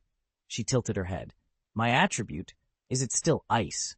Or has it shifted to something like air? First, let's switch into spirit form." Ethan raised a hand, and in an instant both he and Esdeath shimmered into ethereal outlines, visible only to spirits and other spiritual beings. Floating above the world of the living, Ethan studied the vast expanse before them. "Rukongai, I'm not even sure which timeline we've landed in. If push comes to shove, I could always force my way into the Soul Society by eliminating whatever stands in my path." He smirked, though his mind was already racing through alternatives. The concept of the sun here would still grant him strength, less because of sunlight itself, and more because of the spiritual power the idea of the sun carried in each world. Yet with his current abilities, most weaker realms wouldn't offer much in the way of growth. To truly advance, he'd need to find a world with sufficient spiritual potency. His plan was simple. First, he would seek out a Zanpakuto. By studying its form and inner principle, he could then recreate that power for Esdeath's use. After all, the Quincy system he'd brought with him, complete with its holy word mechanism, held no real fascination for him. Replicating it would be trivial, but ultimately hollow. No, he preferred to see what true Zanpakuto power could achieve. With that resolve, Ethan and Esdeath drifted onward toward the vast, ever-shifting sea of souls that marked the entrance to Rukongai and the threshold of the Soul Society itself. Chapter 7:11 Encounter between Battle Maniacs. Before Ethan and Esdeath could reach the Seirete, a sudden agitation rippled through the Soul Society's capital. Thanks to Ethan's enhanced hearing and vision, nothing escaped his notice. Reiatsu flared like wildfire, alarm bells clamored in every barracks, and squads of Shinigami poured into the streets. From a vantage point above the Seirete walls, Ethan spotted Kurosaki Ichigo and his allies tearing through the outer defenses. Ichigo's team had split into 4 assault squads, and each Gote division was rushing to seal them off. It was exactly the kind of chaos Ethan had been waiting for. "Let's move," Ethan said, adjusting the strap of his tattered coat. With a flick of his hand, he activated his teleportation talisman. In an instant, he and Esdeath vanished and reappeared inside the Seirete. Esdeath took in the sprawling white architecture, the crimson banners bearing the Soul Reaper crest, and the tense lines of armored Shinigami on guard. Her eyes gleamed. "What is this place?" she asked, voice tinged with excitement. "The land of the god of death," Ethan replied coolly. "They call it the Seirete." He swept his gaze over a handful of Shinigami who were rushing toward them. A faint smirk played on his lips. "Stay back." Before the Soul Reapers could react, Ethan drew a compact, makeshift pistol from beneath his coat. He fired a single shot at each approaching warrior, the bullets imbued with his supernatural Reiatsu. One by one, the surprised Shinigami crumpled to the ground, unconscious. Esdeath clapped her hands in delight. "How deliciously perverse. They're not even alive, are they?" Ethan knelt beside the nearest fallen Shinigami, plucked the hand cannon from his side, and with astonishing speed reassembled it into something even deadlier. It wasn't the finest weapon he'd ever held, but it would do, especially here, in this war-torn palace of death. Together, the two battle maniacs strode forward, ready to carve a path through the Soul Society's defenses and catch up with Ichigo's rampaging force. Ethan leaned back against the railing, his gaze distant. He'd studied the evolution of the Zanpakuto, how Aizen had pushed past its limits, or how even Yamamoto Genryusai, the mightiest Soul Reaper, had failed to reintegrate Ryujin Jaka after its release. It was clear now, the traditional Zanpakuto path had a ceiling. Ethan preferred a clearer name. Zanpakuto, he murmured. Sounds cumbersome. From now on, call it a soul blade. With that, a slender knife of shimmering light materialized in his palm. Before Esdeath could react, he gave it a gentle toss. She caught it effortlessly, arching a curious brow. What's this? Ethan rose and stepped forward. Your soul blade. He reached out and tapped the blade's edge with his fingertip. Its form, its strength, even its quirks, they all spring from the wielder's soul. To unlock its true power, you must learn its name and hold a spiritual dialogue with it. Only then does the blade respond fully to your will. Esdeath turned the knife over in her hand, examining its fluid contours and the faint pulse of energy along its spine. The blade felt alive, as if it were breathing. A slow, appreciative smile curved her lips. So this is how it works, she said softly. A weapon born from one's own spirit. Fascinating. Ethan gave a brief nod. This world's power system isn't about raw muscle or elemental tricks. It's soul level. It grows only as you grow. Master that, and the blade becomes an extension of yourself. Esdeath slipped the knife into her belt. I look forward to seeing just how far I can push it. Her eyes glittered with anticipation. And in that moment, both knew the path ahead would challenge them and redefine the limits of their souls. Ethan's heart pounded in his chest as he stared at the suspended before him. What should I do? He asked, voice wavering. Esdeath regarded him calmly, her cool blue eyes reflecting the blade's faint, ethereal glow. Having studied countless ways to amplify the soul's power and drawn from her unexpected lessons in the Marvel Universe, she knew exactly how vital a soul blade truly was. The core form of every soul blade is the same, she began, her tone measured. Once you release it, however, its shape, size, and abilities will take on your unique personality and experiences. Every soul blade has its own name. In the heat of battle, you call out that name to liberate your sword, unleashing its full power. She lifted a hand, as though cradling an invisible weapon. Never forget, your soul blade isn't just a tool. It has its own soul, its own thoughts, its own will. Ethan clenched his fists, recalling the blade's dual nature. His soul blade combined the elegance of a Zanpakuto with the fierce potential of an Arrancar's resurrection. It possessed two distinct stages. First, its release, where the blade shed mortal constraints and roared with raw soul energy. Then, its return, when its newfound strength fused back into the weapon. Unlike an Arrancar's beast form transformation, however, it would remain blade-shaped, unless, of course, the sword's own spirit was inherently animalistic. In other words, Ethan said, eyes wide, my blade is alive? It's conscious? Esdeath gave a slow, approving nod. The faint aura around the sword shimmered in response, as if affirming her words. Precisely. Treat it with respect, and it will fight with you. Ethan gave a curt nod. Very well. Surrender to me. Esdeath lifted her sword, known as the Soul Blade, but it remained inert in her hand.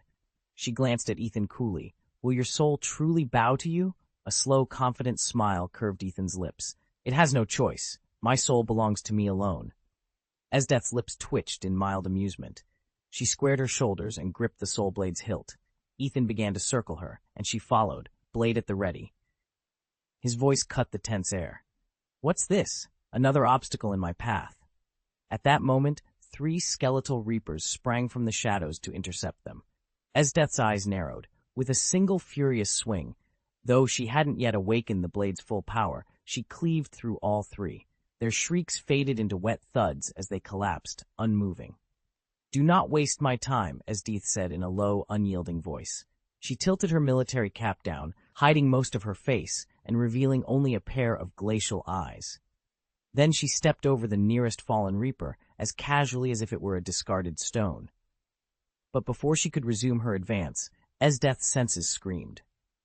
A tremendous aura was hurtling toward them, faster and stronger than anything she had encountered so far. Ethan's breath surged like a violent gale, forcing Esdith's lips to tighten in a frown. By converting their energy into pseudo-spiritual forms, he had granted her a fresh surge of spiritual pressure and the ability to perceive it. Now, three distinct forces fell under her scrutiny: raw momentum, ki, and spiritual pressure. Lifting her gaze above the chaos, she spotted a solitary figure hurtling toward them from the distant sky. It was the captain of the 11th Division, Zaraki Kenpachi, the current Kenpachi. Towering and broad-shouldered, he wore his white Shinigami uniform as if it were little more than a loose cloak, the fabric hanging awkwardly on his massive frame.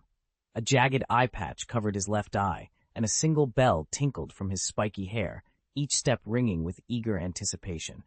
Kenpachi was a man defined by combat. Every line of his body, every flicker in his eye, spoke of his unquenchable thirst for battle. The moment he spotted Esdith, his gaze blazed with excitement at finding an opponent worthy of his full strength.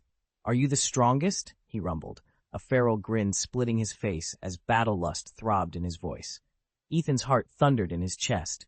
He could no longer suppress the savage hunger for combat that drove him. Now, face to face with General Esdith, one of the Empire's deadliest fighters, his blood sang with anticipation. Esdith's own eyes glinted with battle lust.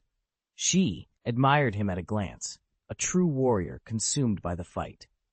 "You're desperate for a brawl, aren't you?" she murmured, cold excitement in her voice. Just in time. With a graceful twist, she drew her soul blade, its edge gleaming like frost in moonlight, and leveled it at Ethan. At that moment, a tiny figure skipped onto Ethan's shoulder. It was Yachiru Kusaka, vice captain of the 11th Squadron, small as a child, yet with eyes that sparkled brighter than any star. Innocent in appearance, she was nonetheless the closest companion and fiercest ally to Ethan. Yachiru's silver bell laugh rang out. "Showtime!" she cried, eyes dancing with curiosity and delight as she watched the two warriors square off. Chapter 712, The World of Fashion and Style. Zaraki Kenpachi's eyes blazed with excitement, a wild light dancing in his gaze as he craved both battle and the chance to test this unknown power. "Come on, show me what you've got," he challenged, voice rich with confidence. "I'll let you strike first, right here." He tapped the center of his chest. With a deliberate motion, Kenpachi peeled back his haori to expose skin as hard as steel. As a captain among the Shinigami, his offensive strength was matched only by an almost impenetrable defense. Few blows could even scratch his iron-like hide. He often offered his body as a living gauge, absorbing an attack to measure its true force before launching a counterstrike. Yet beneath his taunting grin lay genuine respect for his opponent. Kenpachi didn't want a quick, one-sided victory. He sought the thrill of a fair fight, the kind of battle that pushed both warriors to their absolute limits. In this challenge, he hoped to discover not just an adversary's power, but the deeper joy of combat itself. Esdith tilted her head, intrigued by Kenpachi's taunt. Light from their standoff danced across her soul blade as she let her fingers brush its hilt. "What's the matter?" "Don't take it personally. Consider that attack a little bonus. Otherwise, I might finish this fight before we even get to the good part." Kenpachi's grin widened, excitement crackling in his eyes. Instead of offense, Esdith felt a rush of exhilaration. She lived for battles like this, unpredictable, fraught with danger and thrill. Stepping forward, she spoke with calm authority. "You've caught my interest. When I beat you, you'll join my ranks." Her voice held absolute conviction. Kenpachi froze, taken aback by the unexpected proposal. For a heartbeat, he stared at her, bewildered. Then he scowled, shaking off his surprise. The battlefield left no room for digression. Narrowing his eyes, he growled, "What the hell are you talking about? Get over here. Now!" In an instant, Esdith vanished. Zaraki Kenpachi's pupils shrank. His beast-like instincts and enhanced vision tracked her movement effortlessly, yet he didn't dodge. He simply stood his ground as her blade pierced his chest. Esdith had expected him to flinch. When he didn't, a thrill of satisfaction swept through her. Pht! A muffled thud echoed across the clearing as the sword cut deep into flesh and bone. Blood erupted like a fountain, drenching Kenpachi's robes and the earth beneath him in crimson. Next to him, Yachiru Kusajishi sprang away without hesitation. Kenpachi swayed and then collapsed to his knees, chest heaving.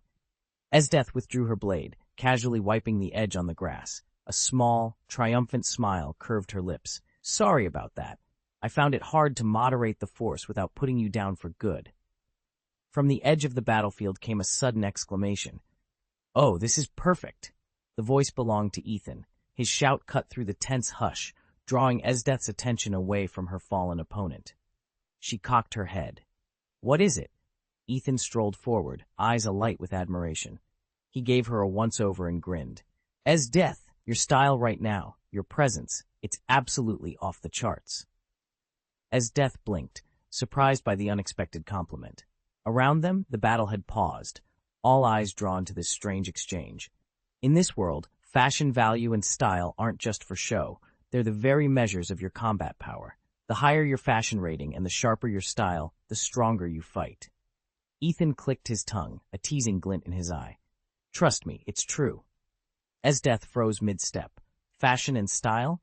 Combat effectiveness? She had no idea what he was talking about. Yet with battle looming, there wasn't time to question the logic. A world like that? She met Ethan's gaze and, despite her doubts, accepted his words. Very well, she murmured. A low, hoarse voice rumbled nearby, Zaraki Kenpachi's. It sounded as if it rose from an ancient pack of beasts. He hauled himself to his feet, each brr, Eth a testament to his iron will. His pupils blazed with feral light, and in them the cold, imposing figure of Esdeath shone clearly. Blood darkened his uniform, but he barely seemed to notice. With a twisted sort of reverence, he pressed his rough fingers to the wound, as if admiring a macabre work of art.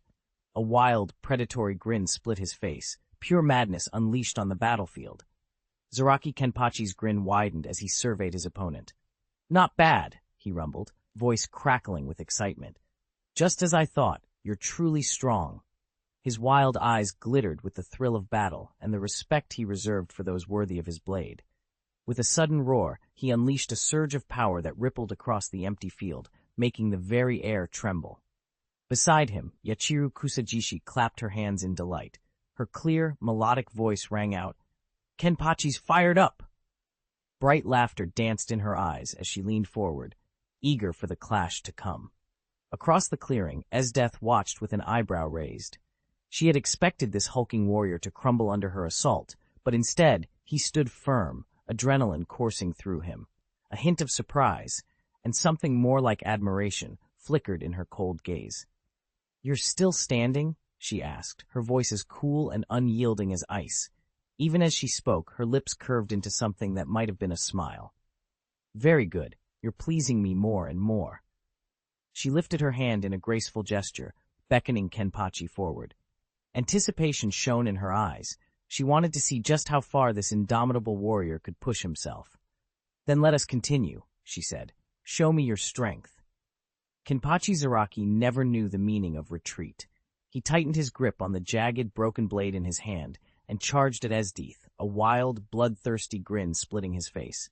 He moved with blinding speed, like lightning tearing across a stormy sky, sparks trailing from his weapon as it carved harsh gouges into the ground, announcing his approach. The moment Kenpachi's makeshift blade met Esdeath's soul sword, a deafening roar erupted, echoing like distant thunder and rattling everyone nearby. But Esdeath stood perfectly still, her blade intercepting his attack as though swallowing its force into an empty void. Kenpachi staggered, feeling as if he'd struck an immovable wall. Still, he snatched back his broken knife and swung again, unleashing a ferocious follow-up strike against Esdeath. Chapter 713. Esdeath, be my subordinate.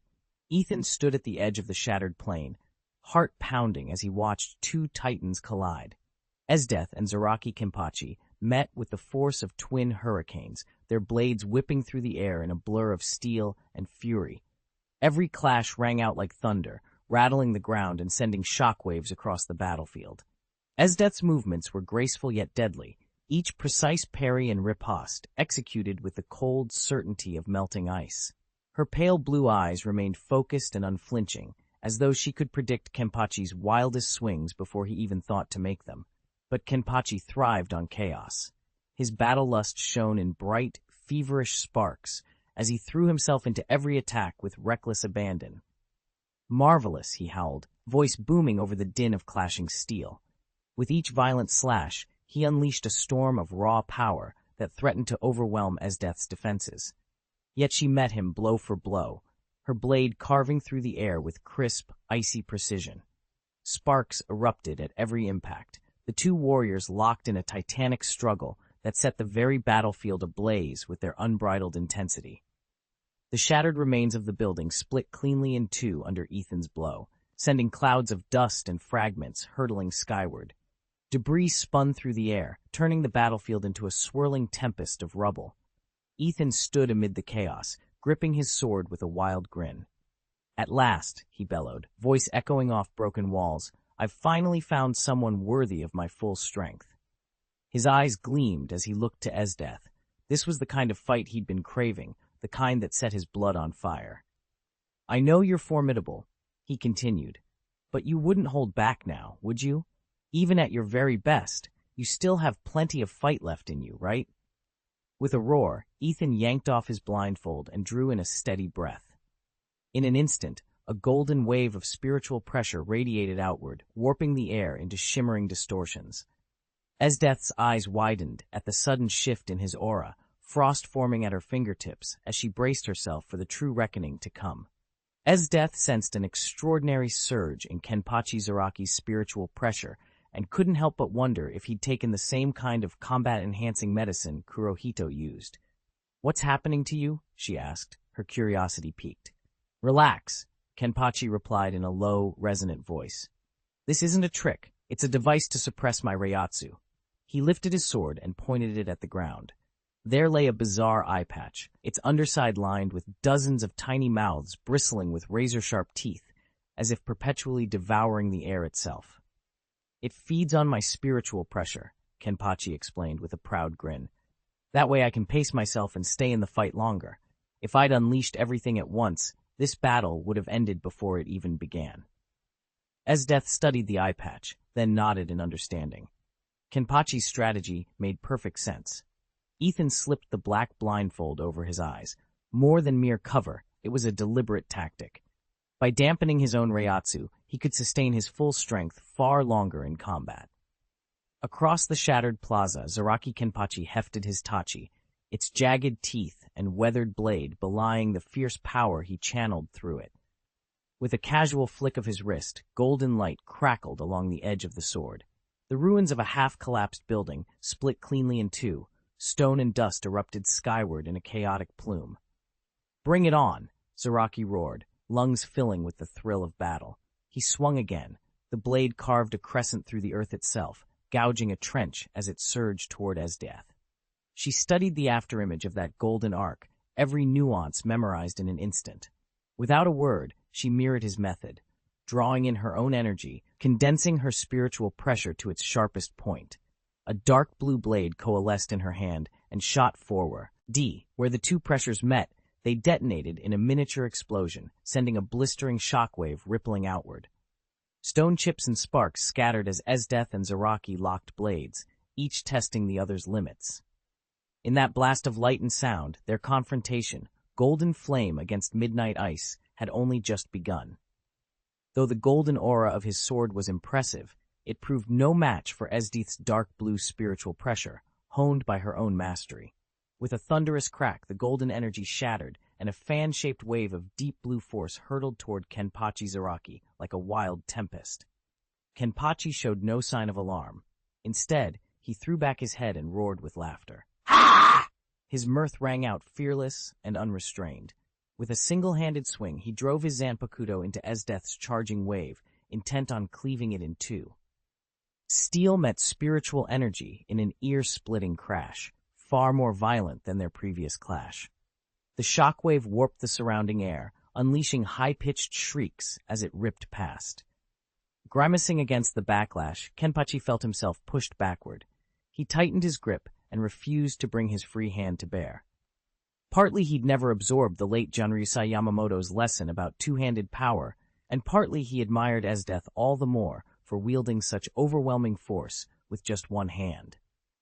A wave of cobalt blue energy slammed into him, and at last Kenpachi Zaraki's defenses broke. The blade's pressure gouged a second wound straight through his chest, crossing his first gash so cleanly that bone peeked through the carnage. He staggered back, slamming out shallow punches against the air to keep himself upright. "Submit," Esdeath commanded, her voice low and unyielding. Blood trickled at the corner of Kenpachi's mouth as he spat onto the ground. He glared at her with a mad grin. "Humph, you want me as your subordinate?" Her eyes flickered with ice. Kenpachi paused. He remembered her words before the duel. If he bowed to her, his life would be hers to command. He nodded, voice rough with pain and exhilaration. "Yes, you're stronger than I am. My life, my very pulse, belongs to you." Esdeath bowed her head once, as if taking simple note of the agreement. It makes perfect sense.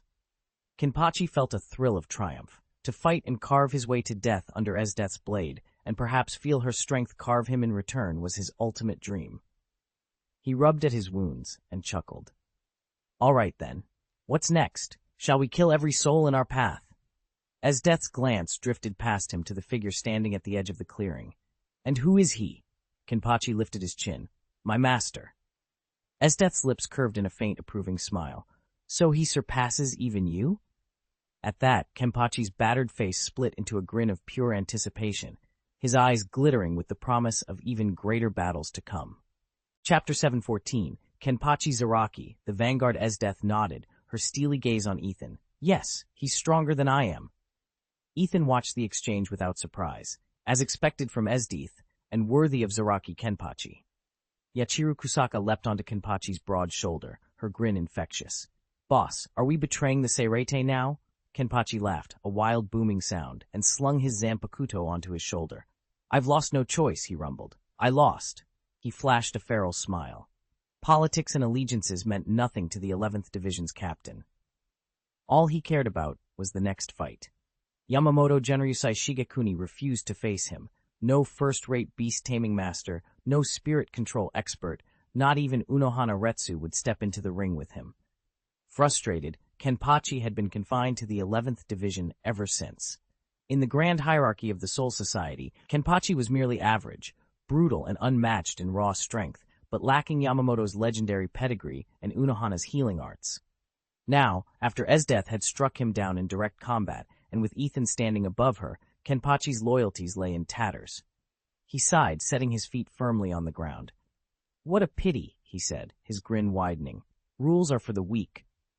Yachiru heaved a dramatic sigh. "I can't keep playing with Xiaoyi and the others anymore." Kenpachi, mouth half full of food, glared at her. "Then stop lollygagging and go find them yourself."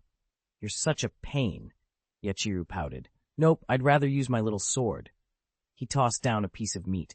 "Suit yourself." With a shake of her head, Yachiru curled her lips in a challenging smirk. Esdeath watched the exchange, puzzled by Yachiru's odd mood. More urgently, she felt a familiar frustration. Her soul blade still wouldn't awaken. According to Ethan, unlocking it should have been effortless, and she certainly didn't lack the talent. How could she fail at something so simple? She turned to Ethan. "What's our next move?" Ethan leaned back, folding his arms. "We make a grand entrance at the Seirete. Announce we're here." Esdeath raised an eyebrow. "Under whose banner? What's our pretext?" He shrugged, a devilish grin spreading across his face. "Whichever one suits us best. Honestly, watching the Soul Society scramble will be entertaining. You've even made Kenpachi one of your lieutenants, though he'd never bow his head truly. More chaos means more bodies to count, and maybe a chance for me to spill your blood, too." Esdeath's eyes gleamed with anticipation. "Very well. Let the Soul Society tremble at our arrival." Ethan paused, tapping his chin thoughtfully. "All right, let me think it through." In truth, his goals were simple. He wanted to enjoy himself, reshape the Soul Society, unveil the soul blade he'd designed, and, ultimately, establish a brand new Seirete. The Soul Society was vast, far more than just the Seirete and Rukongai. Those two were merely structured enclaves, much like Hueco Mundo's curious Kyuya Palace. Even a powerhouse like Stark, an elite Daxu, had never heard of Shuya Palace, which hinted at just how sprawling and mysterious this world really was. Hidden clans thrived in the shadows, massive werewolves, primordial spirits, and who knew what else? No one could say how many souls wandered those realms. In that context, creating another Seirete felt almost inevitable, although he still hadn't settled on a title for its God of Death. "Don't worry about the details," Ethan said with a crooked smile. Esdeath simply nodded. Then they pressed onward, delving deeper into the twisting streets of the Seirete.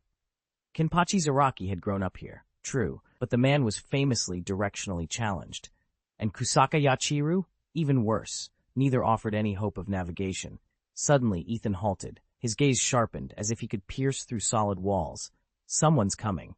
Esdeath's brow furrowed as Ethan finished speaking. She glanced at him curiously.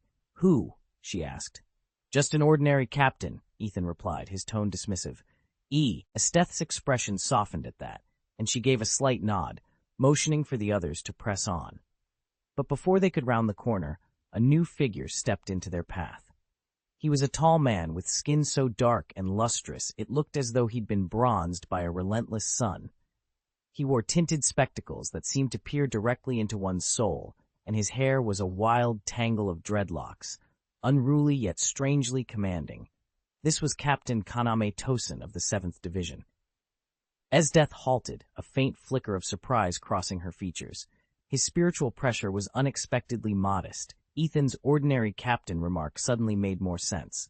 She turned her gaze to the two standing loyally at Tosin's side, the fearsome Kenpachi Zaraki, his battered haori hanging loose around him, and the diminutive Yachiru Kusajishi, her pink hair bobbing in excitement. Kenpachi Zaraki, Yachiru Kusajishi, Esdeath said, her voice cold and accusing. Why do you remain here with Tosin? Have you abandoned the Seirete? Captain Kaname Tosin watched as Kenpachi Zaraki and Kusaka Yachiru relaxed among Esdeath and the others. When she frowned at the sight, Zaraki only shrugged and offered a lopsided grin. I lost, he said easily, so I switched sides. His tone was deceptively casual, as if defeat, and even betrayal, meant nothing to him. Tosin fell silent for a long moment before replying, voice low and measured. Ever since you killed the former captain of the 11th Division and claimed his rank, I've had my doubts about you. You're nothing but a savage, a demon whose mere presence unsettles the Soul Society. I've searched for a way to deal with you, and though I expected resistance, I never imagined you'd be beaten, turn your back on us, and join the enemy. At Tosin's words, Zaraki's grin twisted into a sneer. He didn't care what anyone thought of him, and Tosin's reprimand hardly mattered. What truly excited him was the promise of the next fight, raw, unpredictable, and utterly exhilarating. Kenpachi Zaraki sneered at Tosin Kaname's words. Oh, and what exactly are you trying to say? Ready to scrap? Fine, come at me. For the peace of the Soul Society, I will eliminate you today, Tosin replied, his voice low and unyielding. Each syllable struck Kenpachi like a hammer. You don't even know Bankai. You have no right to wear a captain's haori. Before a true captain, you're nothing. Disdain curled his lip as he looked down on Kenpachi, reduced, in his eyes, to little more than a brute with raw strength and no real technique. Then, with a sudden shout, he unleashed his Zanpakuto. A pale light danced along the blade, as if tiny insects were crawling over its edge. Scatter! Consume these insects! And in that instant, the air around them seemed to twist and stir, setting the stage for their clash. Chapter 715, Boring and Too Weak. The moment Dongxian Yao's cup clattered to the floor, a strange, high-pitched buzzing filled the air. It began as a faint whisper, almost easy to miss, but in an instant it swelled like a tidal wave. The screeching grew harsher by the heartbeat, as if thousands of insects were swarming directly into Zerka Kenpachi's ears. Kenpachi's expression tightened. Sound blurred around him. Every noise felt muffled, as though an invisible barrier pressed against his eardrums. For a battle-hardened warrior, losing one's hearing was tantamount to giving up an arm in combat. Yet even under this assault, his instincts screamed at him not to yield. This was no ordinary attack, he realized. It was Tosin Kaname's infamous insect clearing style, sound waves honed to a hypnotic sting. Pushing back the disorienting hum, Kenpachi shook his head vigorously, slapping away the creeping dizziness. His grip tightened on his massive blade, knuckles whitening. Eyes blazing, he fixed his gaze on Dongxian Yao and braced himself for the next move. Ethan's sharp eyes swept the battlefield as Dongxian, known in combat circles by his title, Tosin Kaname, raised his katana. With a swift, practiced motion, he unleashed a brutal sonic barrage meant to shatter Kenpachi's concentration. But there was no hesitation in Kenpachi's stance, no sign that the harsh sound waves had any effect on him whatsoever. Dongxian's jaw clenched in surprise. He had counted on the sonic attack's disorienting power to throw Kenpachi off balance, if only for a moment, so that he could follow up with a decisive strike. Yet Kenpachi remained utterly unfazed. Even so, the seasoned warrior did not panic. Fluidly, he adjusted his strategy. His katana sang through the air, and from its blade burst forth a swarm of razor-sharp needles, each one glinting a deep crimson. They shot forward like a cloud of blood-red locusts, Tosun's feared second technique, Ching Chong, red migratory locust. Though each needle was thin as a hair, they throbbed with concentrated spiritual power, enough to pierce armor and bone alike. Kenpachi's eyes lit up with savage delight at the sight of the incoming storm. As the needles closed in, he let out a roar of anticipation, hefted his great sword, and charged headlong into the flurry of deadly projectiles, meeting the onslaught with nothing but raw strength and unbridled fury. The clash of steel rang out like thunder, each blow igniting the air in a shower of sparks. Ethan's swordsmanship was ferocious and precise. He cleaved through dozens of deadly needles with a single swipe, paying no mind to the rest. A handful of those projectiles grazed him, drawing crimson rivulets across his skin, but he barely registered the pain. His focus remained fixed on Dongshan Yao as he pressed the attack. Dongshan Yao's heart pounded. Ethan was far stronger than he had imagined. If he didn't retaliate immediately with something truly devastating, he would be cut down in moments. Summoning every ounce of his will, Dongshan planted his feet and gripped his sword with both hands. He exhaled sharply, and a small ring at the hilt sprang free, expanding rapidly until it multiplied into 10 immense, spinning hoops that shot skyward. "Swastika, final form of Ching Chong, Yama Cricket!" Dongshan shouted. No sooner had he spoken than the 10 rings converged, forging a colossal ovoid shroud of pure darkness. It descended in an instant, sealing around Ethan and Tosun Kaname. Inside that black dome, time and space felt suspended. Dongshan's ultimate gambit was about to unfold. In the pitch-black void, every one of Ethan's senses was stolen from him. He couldn't see, couldn't hear, couldn't even tell if his own heartbeat thundered in his ears. It felt as though he'd been flung into an endless abyss where every familiar landmark dissolved into a distant blur. At the far edge of this featureless space stood Captain Tosun Kaname, motionless and inscrutable. Watching Ethan's disorientation, a flicker of pride crossed his expression. In this environment, he was utterly untouchable. Ethan had no chance of mounting an effective defense here. Tosun already held the upper hand. "This is my swastika." The words came from Tosun like a dirge chanted by the god of death himself, brimming with cold confidence. With deliberate ease, he began to advance. Each step seemed to crystallize the air, freezing it in place. As a captain of the Gotei 13, Tosun's swastika was the culmination of years of relentless training and battlefield experience, an art that only the most elite Shinigami could master. And now Ethan was face to face with its full, dreadful power. The moment Captain Tosun unleashed his Suzumushi void, an unseen force swallowed the world around them. Light, sound, even the sense of touch, vanished in an instant. "This," he intoned, voice echoing in the silence, "is the difference between a captain-class Shinigami and an ordinary one. Right now you must feel fear, loneliness, cut off from everything." He advanced on Zaraki Kenpachi, certain that stripped of his senses, the madman would be easy prey. Yet, as Tosun drew near, he froze. Kenpachi still stood perfectly still, eyes wide open. Though darkness blanketed his vision, those eyes seemed to see it all. Outside the void's reach, Esdieth watched in shock, until Ethan seized her arm and pulled her inside the Yama Cricket's inner chamber. "So this is the Suzumushi void," she gasped, her words swallowed as the silence closed in. Moments later, bereft of sight, sound, and touch, she shut her eyes and extended her chi into the blackness. After a heartbeat, she murmured, "I can still sense him." Ethan, unaffected by Tosun's technique, offered her a steady nod. "Good. Interesting ability," Esdieth murmured, a trace of disdain flashing across her eyes.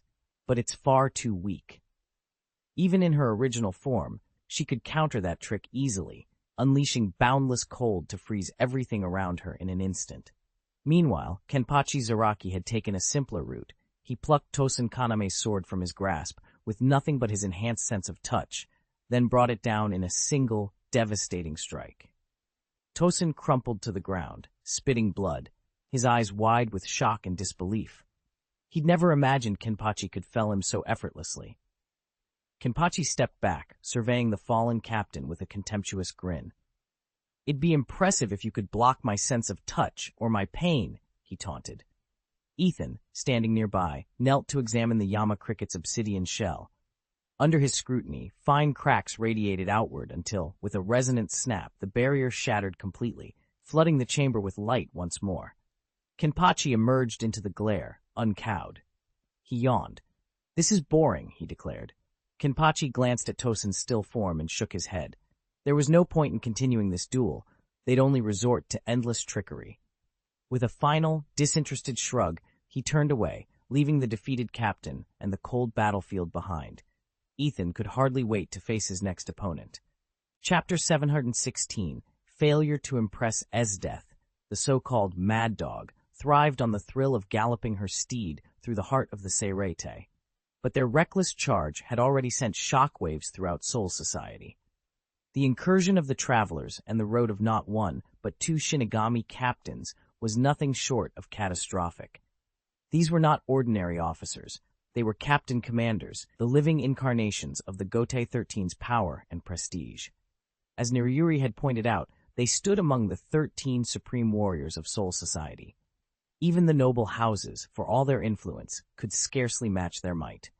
Under the leadership of Yamamoto Janryu Sai Shigekuni, the Gotei 13 outclassed 99% of the nobles, yet this very symbol of Soul Society's strength had been humbled.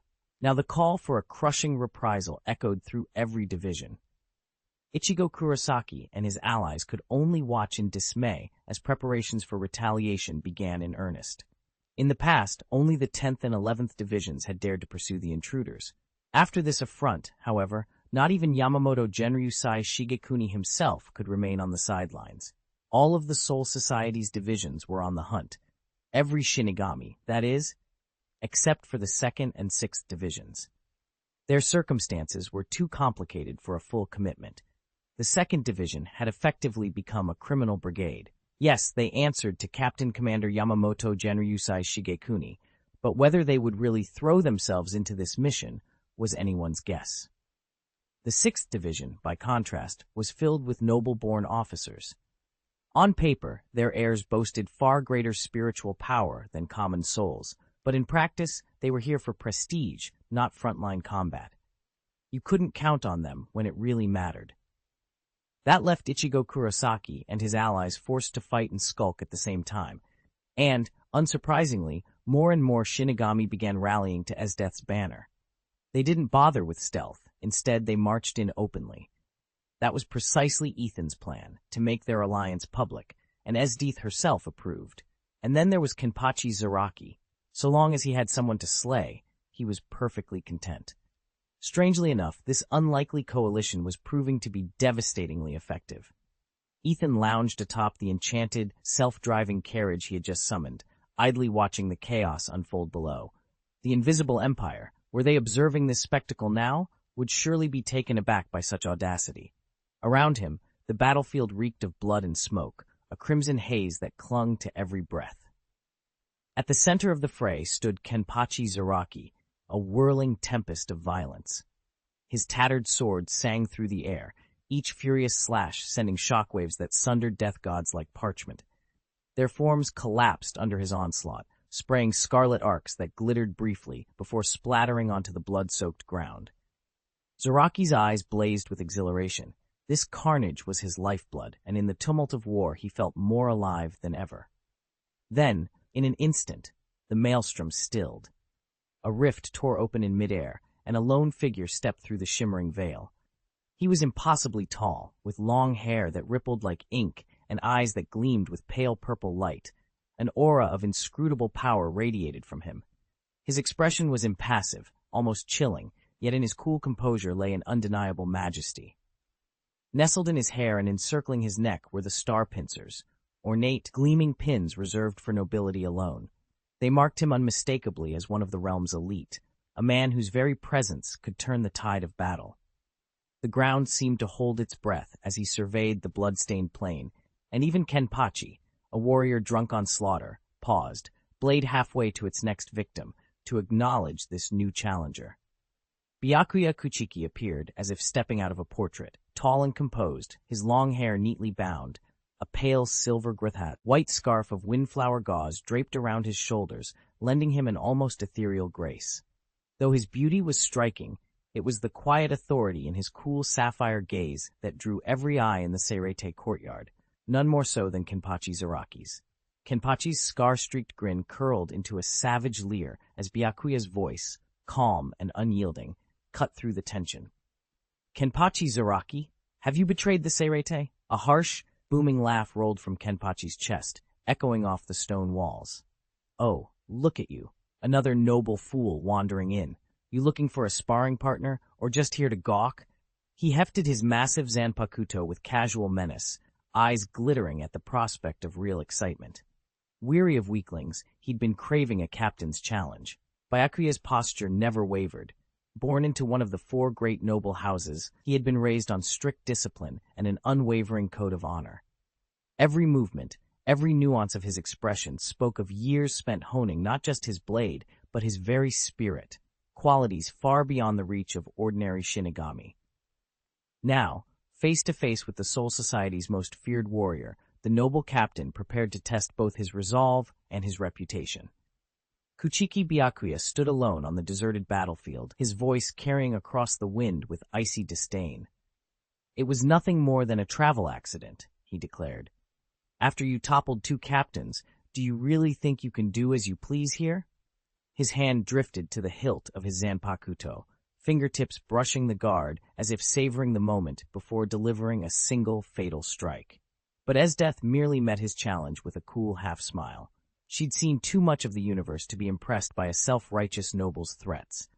"Do as I please?" she echoed, her tone flat and mocking. "I follow only my own path." She shrugged lightly, utterly unbothered by the contempt in his eyes. "Someone like you isn't even worth my concern." Byakuya's composure wavered, shock flashing across his features. Never before had anyone dared to speak to him with such insolence, much less a woman. He drew his blade in a single, fluid motion, the edge gleaming in the faint light. "Then show me how powerful you truly are," he replied, voice low and cold. With that, the two warriors lunged toward each other, blades poised to decide once and for all whose conviction burned brighter. Ethan vanished in an instant, leaving only a faint afterimage hanging in the air. He was mere steps from slipping past Zaraki Kenpachi and racing toward Esdeath when a massive hand shot up and clamped onto his ankle. "Hey, kid, where do you think you're going?" Kenpachi snarled, his grin savage. Before Ethan could yank himself free, the wild-eyed captain yanked him backward, and then, with brutal force, hurled him like a missile against Kuchiki Byakuya. The impact detonated the ground beneath them in a thunderous blast, carving out a deep, jagged pit. Byakuya's vision darkened as he was flung into the chasm, the weight of shattered rock pinning him to the earth. He thrashed madly, trying to push the boulder away, but his limbs felt as if they'd been turned to stone. Gasping for breath, he finally forced his eyes open, and saw Kenpachi standing over the crater, eyes blazing with battle lust. Kenpachi offered no pleasantries, only a harsh, growling command. "Get up! Fight me! Fight until your bones shatter!" Byakuya drew a ragged breath, forcing panic and humiliation down. He knew he couldn't stay down here, not when his honor demanded he stand and face this monster of a man. With every ounce of willpower, he braced himself to rise. Ethan heaved himself up the pit's rough edge. His clothes lay in tatters around him, but the fury burning in his eyes was stronger than ever. Chapter 717, Wild Beasts and Nobles. Under the weight of intense sword intent and slicing wind, the clash of blades sounded like rolling thunder. Captain Kuchiki Byakuya, renowned for his unshakable composure, suddenly narrowed his eyes. Across from him, Zaraki Kenpachi's raw strength surged like a violent flood, nearly ripping the Zanpakuto from Byakuya's grasp. Each time their swords met, the impact rang out in a deafening roar, sending jolts of numbness up Byakuya's arm, as if his wrist might be wrenched free. Nevertheless, as the 6th Division's captain, he refused to yield an inch. Centering himself with a steady breath, he locked both hands around his sword and braced his stance. He knew all too well that facing Kenpachi allowed no room for error. With deliberate precision, Byakuya shifted tactics, directing a flurry of swift, graceful strikes at Kenpachi's spiritual core. His blade traced elegant arcs in the air, each attack aimed unerringly at his opponent's vital points. Zaraki Kenpachi didn't seem to notice the lurking danger. He hefted his massive sword and charged at Captain Byakuya Kuchiki with a fierce roar. Blades clashed in a shower of sparks as the two captains exchanged brutal strikes. In mid-swing, Kenpachi's enormous hand shot forward, closing around Byakuya's Zanpakuto with enough force to crush steel. The sword groaned under the pressure, but rather than flinch, Byakuya's lips curled into a faint, mocking smile. "So you think you've caught my blade?" he asked, his voice deceptively calm. Kenpachi paused, surprised, then threw back his head and laughed. "Oh, you've got a trick up your sleeve? I'm all ears." At that moment, Byakuya's eyes flashed. "Scatter, Senbonzakura," he commanded. A blinding light erupted from the captured Zanpakuto. In an instant, the sword dissolved into thousands of glimmering fragments, petals of steel, pale as cherry blossoms. They drifted into the air, beautiful as spring blossoms, yet each one hid a razor-sharp edge and a deadly intent of its own. Ethan stood beneath the canopy of cherry blossoms, watching pale petals tumble and swirl on the breeze. A rare uncertainty flickered in his eyes. With a single fluid motion, he hefted his massive Zanpakuto and brought it down in a brutal arc, cleaving the delicate petals in two. Yet, to his surprise, the fragments merely subdivided, each shard bright and whole. Then, as if suddenly infused with malicious intent, the tiny petals gathered speed and surged toward him. Ethan braced himself and swung his sword again, but the razor-sharp blossoms disregarded the steel. They cut straight through the blade's edge, slashing into his flesh. He felt dozens of pinpoint stings rippling across his skin as petals sliced deep enough to draw blood. His grizzled flesh blossomed with fresh scars, and his clothes shredded to tatters. Still, his overwhelming spiritual pressure formed an invisible barrier that even Byakuya, standing guard nearby, could not penetrate to lend aid. Puff, puff, puff. The sickening sound of blossoms cleaving flesh echoed in the air, each note more chilling than the last. Ethan's brow furrowed in irritation. He wiped a streak of blood from his cheek, cocked his head, and snarled under his breath. So annoying. With that, he tightened his grip on the Zanpakuto, steeling himself for the onslaught to come. "Is that the best you've got?" Zaraki Kenpachi bellowed, his Reiatsu flaring gold and radiating blistering heat. In an instant, a lightning-fast slash of golden sword pressure tore through the swirling petals, setting fire to the surrounding Senbonzakura trees. Byakuya Kuchiki, standing at the edge of the carnage, felt that overwhelming wave of power wash over him, and for a moment his body shook. It wasn't fear so much as the mindless reflex of every fiber in his being telling him to flee. Unfazed, Kenpachi lunged again, unleashing another devastating arc of golden energy. The fragile wall of petals disintegrated at the strike, unable to withstand the onslaught. Yet Byakuya, ever composed, slipped aside with eerie grace. The blade gouged a deep furrow in the earth and vanished into the distance. A cool calm returned to Byakuya's face as he spoke. "The captain has ordered us to stand down. You may surrender your Zanpakuto." With deliberate poise, he lifted his sword, flipped the tip downward, and released his grip. With a soft hum of metal, the blade hovered briefly before sinking deep into the ground. At that instant, two colossal rows of swords erupted from the soil around Kenpachi, an iron forest towering on either side of him. "Bankai, Senkei Itokaso!" Kenpachi roared, laughter cracking his voice. "Now, let's see how you handle this." The blades began to spin outward, a deadly deluge of steel aimed squarely at Byakuya. The stage was set for the next brutal exchange between captains. Ethan whispered the words, "Senbonzakura Kageyo." In an instant, the towering blades that had hung motionless around them sprang to life. They shattered into countless slivers, each fragment twisting through the air before reforming into what looked like a cascade of cherry blossom petals. But these were no gentle blossoms. Each petal glinted with an icy sheen and bore a lethal, razor-sharp edge. Denser and more menacing than before, they shimmered like a storm of crystalline knives, as if determined to slice the very air apart. Their number was impossible to fathom. Hundreds of millions of petals spiraled in a dizzying flurry, weaving together into an impenetrable hurricane of steel. In this perfected swastika formation, Senbonzakura's power had grown exponentially, its threat almost beyond comprehension. Amid the whirlwind, Kenpachi Zaraki loomed larger than life. He brandished his sword with reckless abandon, each swing cracking the air with bone-shaking force. Yet even the self-proclaimed strongest man in Soul Society had to give everything he had to hold his ground against that relentless storm of blades. Ethan's katana cleaved the earth itself, sending shards of ground and razor-sharp petals scattering like a whirlwind. He swung again and again, desperately trying to stem the endless tide of blossoms raining down on him. But there were simply too many, each petal a deadly projectile, each strike threatening to overwhelm him. "I'm so infuriated," Ethan roared, his voice cracking the tension of the battlefield. With a heavy stomp, he unleashed a surge of golden pressure, channeling raw energy into his blade. The air around him ignited in a blinding flash, as though the world itself were about to burn to ashes. That searing reiatsu swept outward in an instant, carving a vast vacuum zone that obliterated every petal in its path.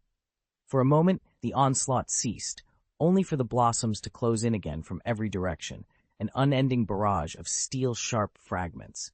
Despite his prodigious strength, Ethan felt a flicker of doubt. He had never encountered a force quite like this. Byakuya Kuchiki watched from a short distance, eyebrows raised in genuine surprise.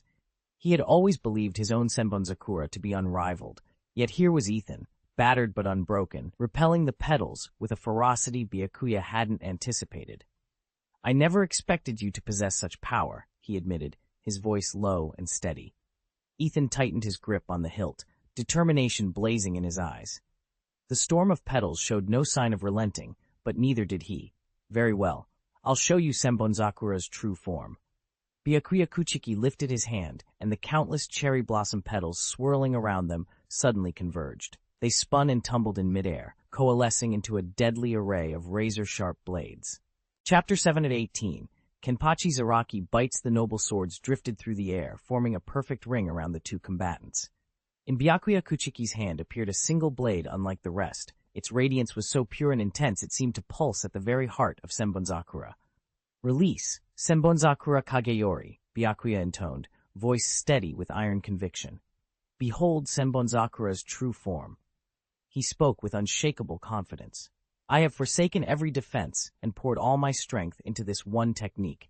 Do not be afraid. The thousands of blades swirling around us will not strike you. They serve only as a funeral procession. I alone will deliver the final blow. Only the two of us will witness it. Kenpachi, you will be the second." Kenpachi Zaraki stared at the motionless swords encircling him. A cold shiver ran down his spine. He understood that, once Byakuya struck, the blades would surge forward like a tidal wave, burying him in a merciless downpour of steel. Yet instead of fear, a fierce thrill lit his eyes. A savage grin spread across the battle-scarred warrior's face. "Is that so? What a pity. If they all attack at once, we'll be unstoppable," Zaraki Kenpachi roared, his grin wild and feral. Esdeath allowed herself a faint smile. After the last ability had left her feeling almost powerless, witnessing this Zanpakuto in its full release was a genuine pleasure. Its power, unleashed beyond its sealing swastika, was far beyond anything she'd seen before. She glanced at Ethan. Can't he sense the difference in their strength? Zaraki Kenpachi is leagues above him. Ethan shook his head, the corner of his mouth twitching. On paper, yes, but theory and reality don't always match. Esdeath frowned. But the gap is so clear. It's written all over their readings. Ethan leaned forward, steepling his fingers.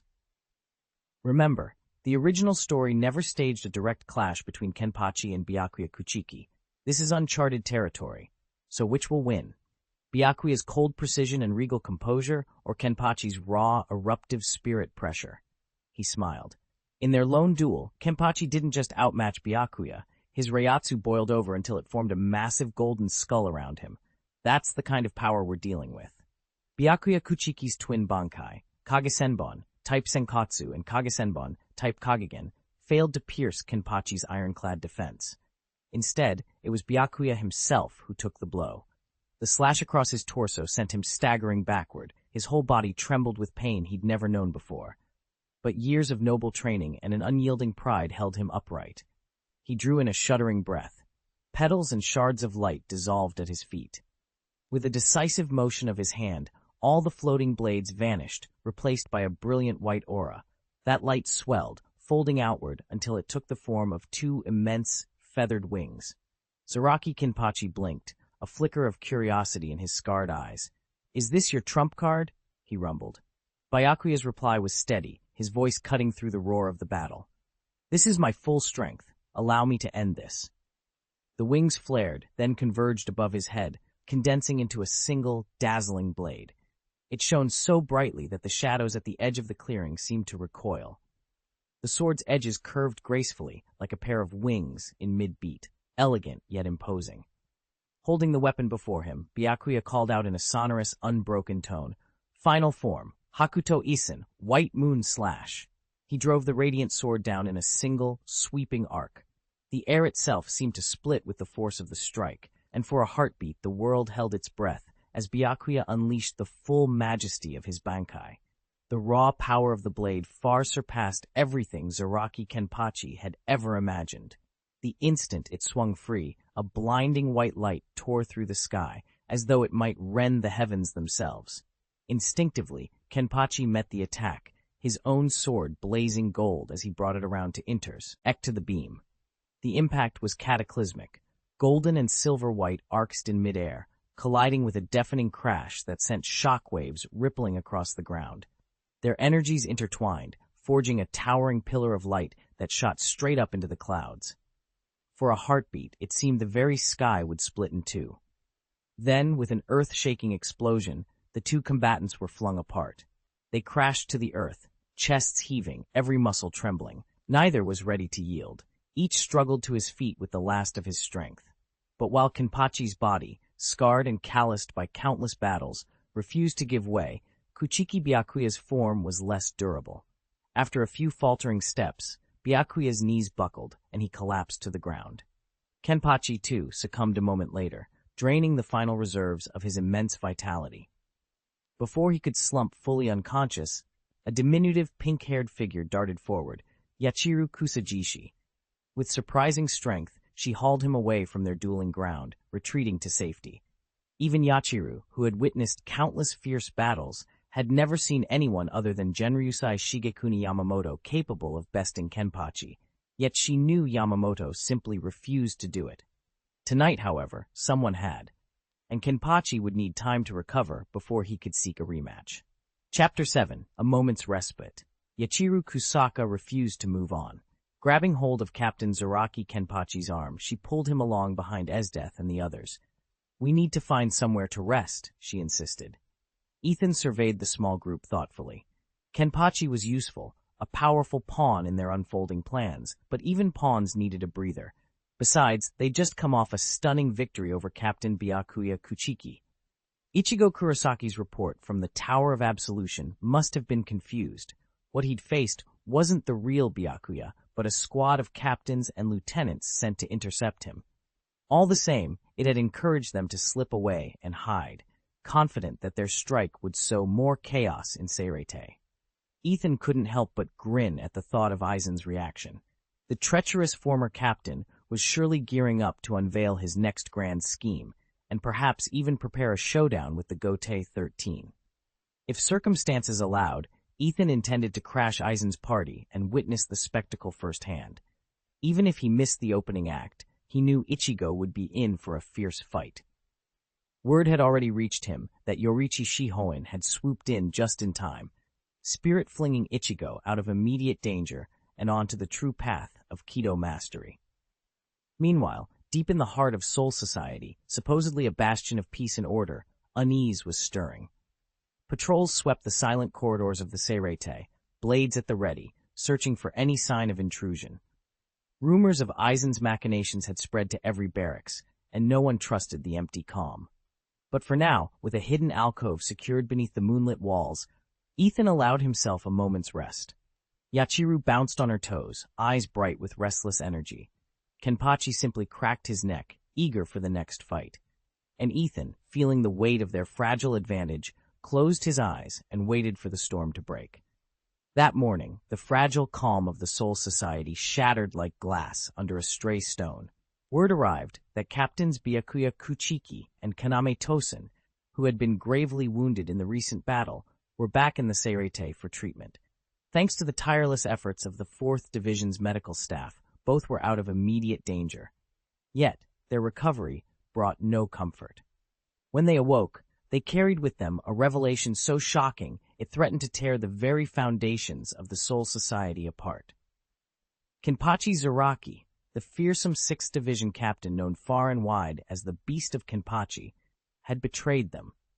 He had not only turned his back on the Soul Society's most sacred oaths, but he had also allied himself with those smaller, Orn enemies we had fought to keep at bay. Rumors had circulated in hushed tones, but when Kuchiki and Tosin confirmed the betrayal, every doubt was swept aside like ashes in the wind. Disbelief rippled through the Seirete. How could Kenpachi, renowned for his fierce loyalty and unyielding spirit, choose this path? His very name had been a rallying cry in countless battles. Yet here was ironclad testimony from 2 of our gravest wounded captains. Kenpachi had turned against us. And now the Soul Society faced the bitter truth of his betrayal.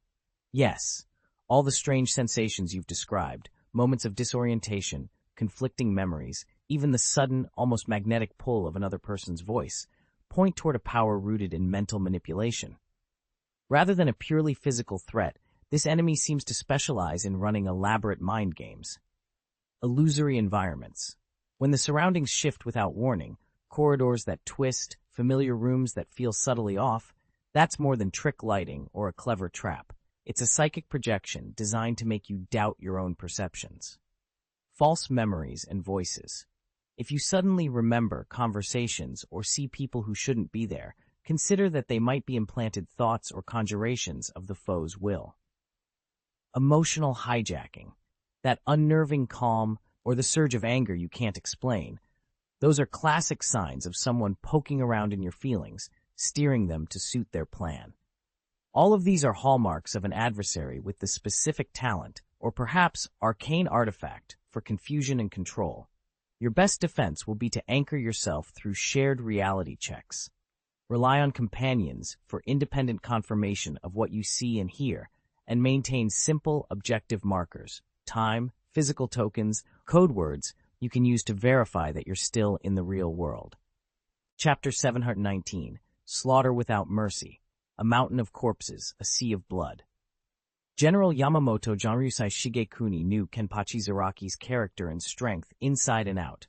He understood that Kenpachi could never be easily fooled or manipulated, so for him to turn on the Soul Society so completely, there had to be a force more potent than even Zaraki himself.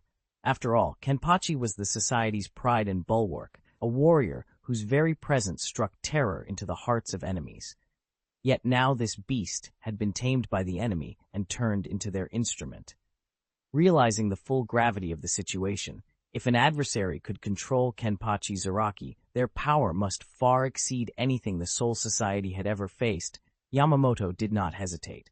He sounded the highest state of alert and gave a single, uncompromising order. Every captain was to unleash their Bankai upon encountering the enemy. With that command, the Shinigami's ultimate trump card was set in motion.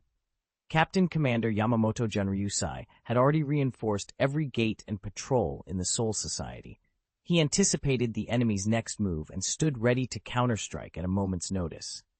All around him, the air was thick with tension, as if the drums of war were about to begin their thunderous beat. Yet the aged commander himself betrayed no hint of panic.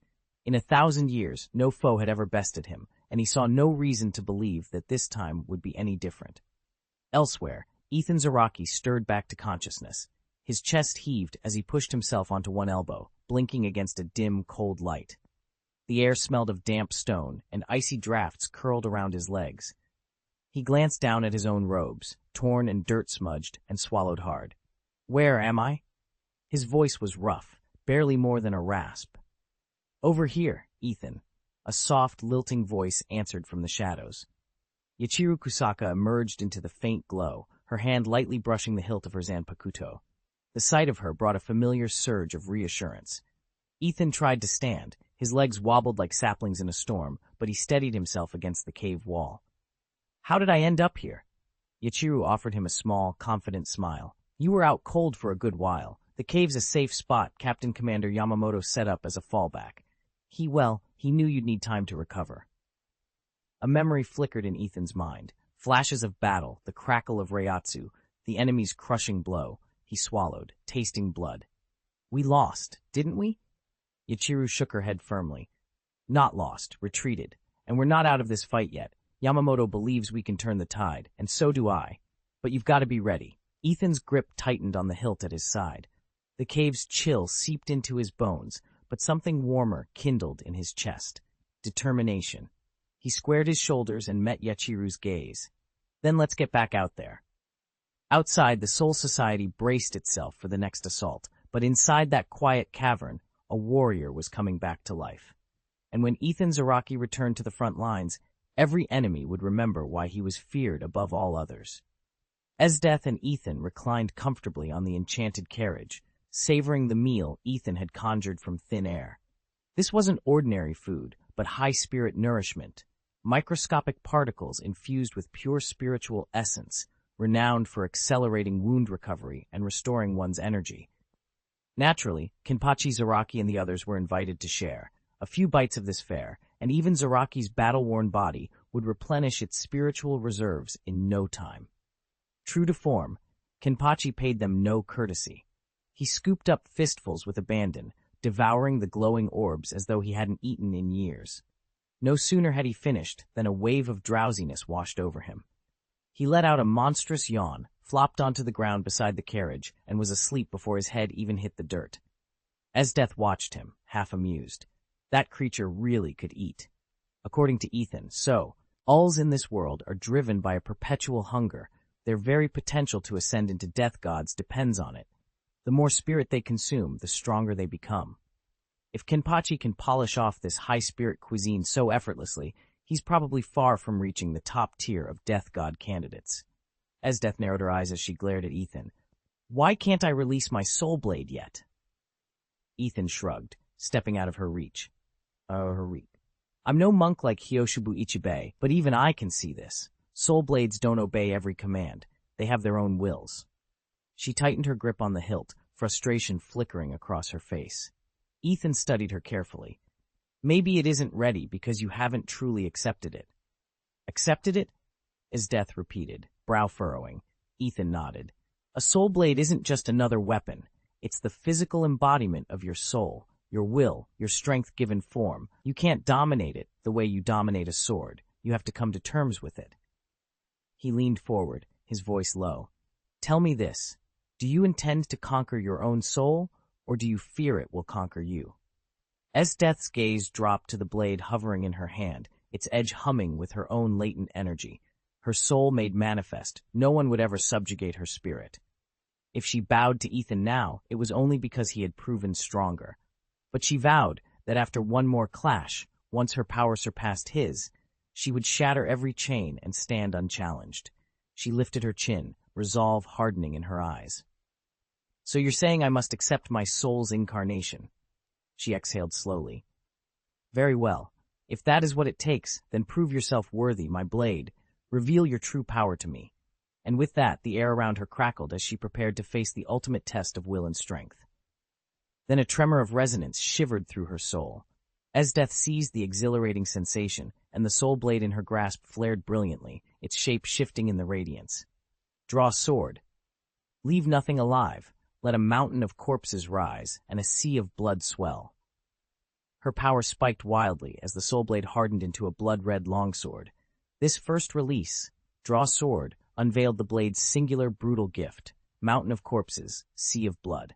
With each foe she slays, the sword devours their life force and spirit, piling their strength onto the blade itself.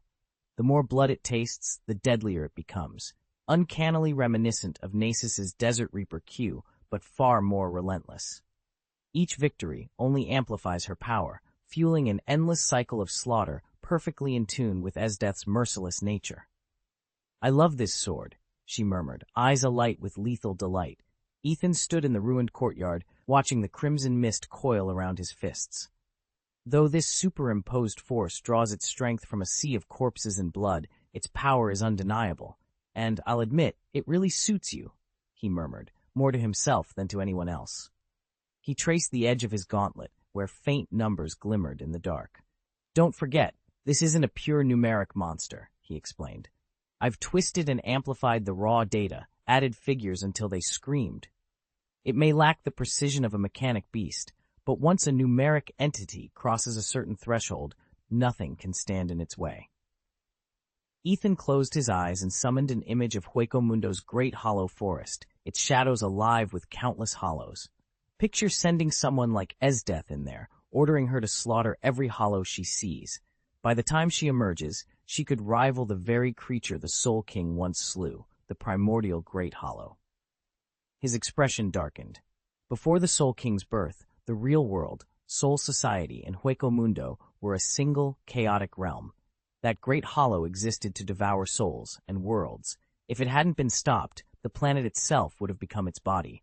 Hell would have spread unchecked. Life would have ended. He opened his eyes, resolve hardening his features.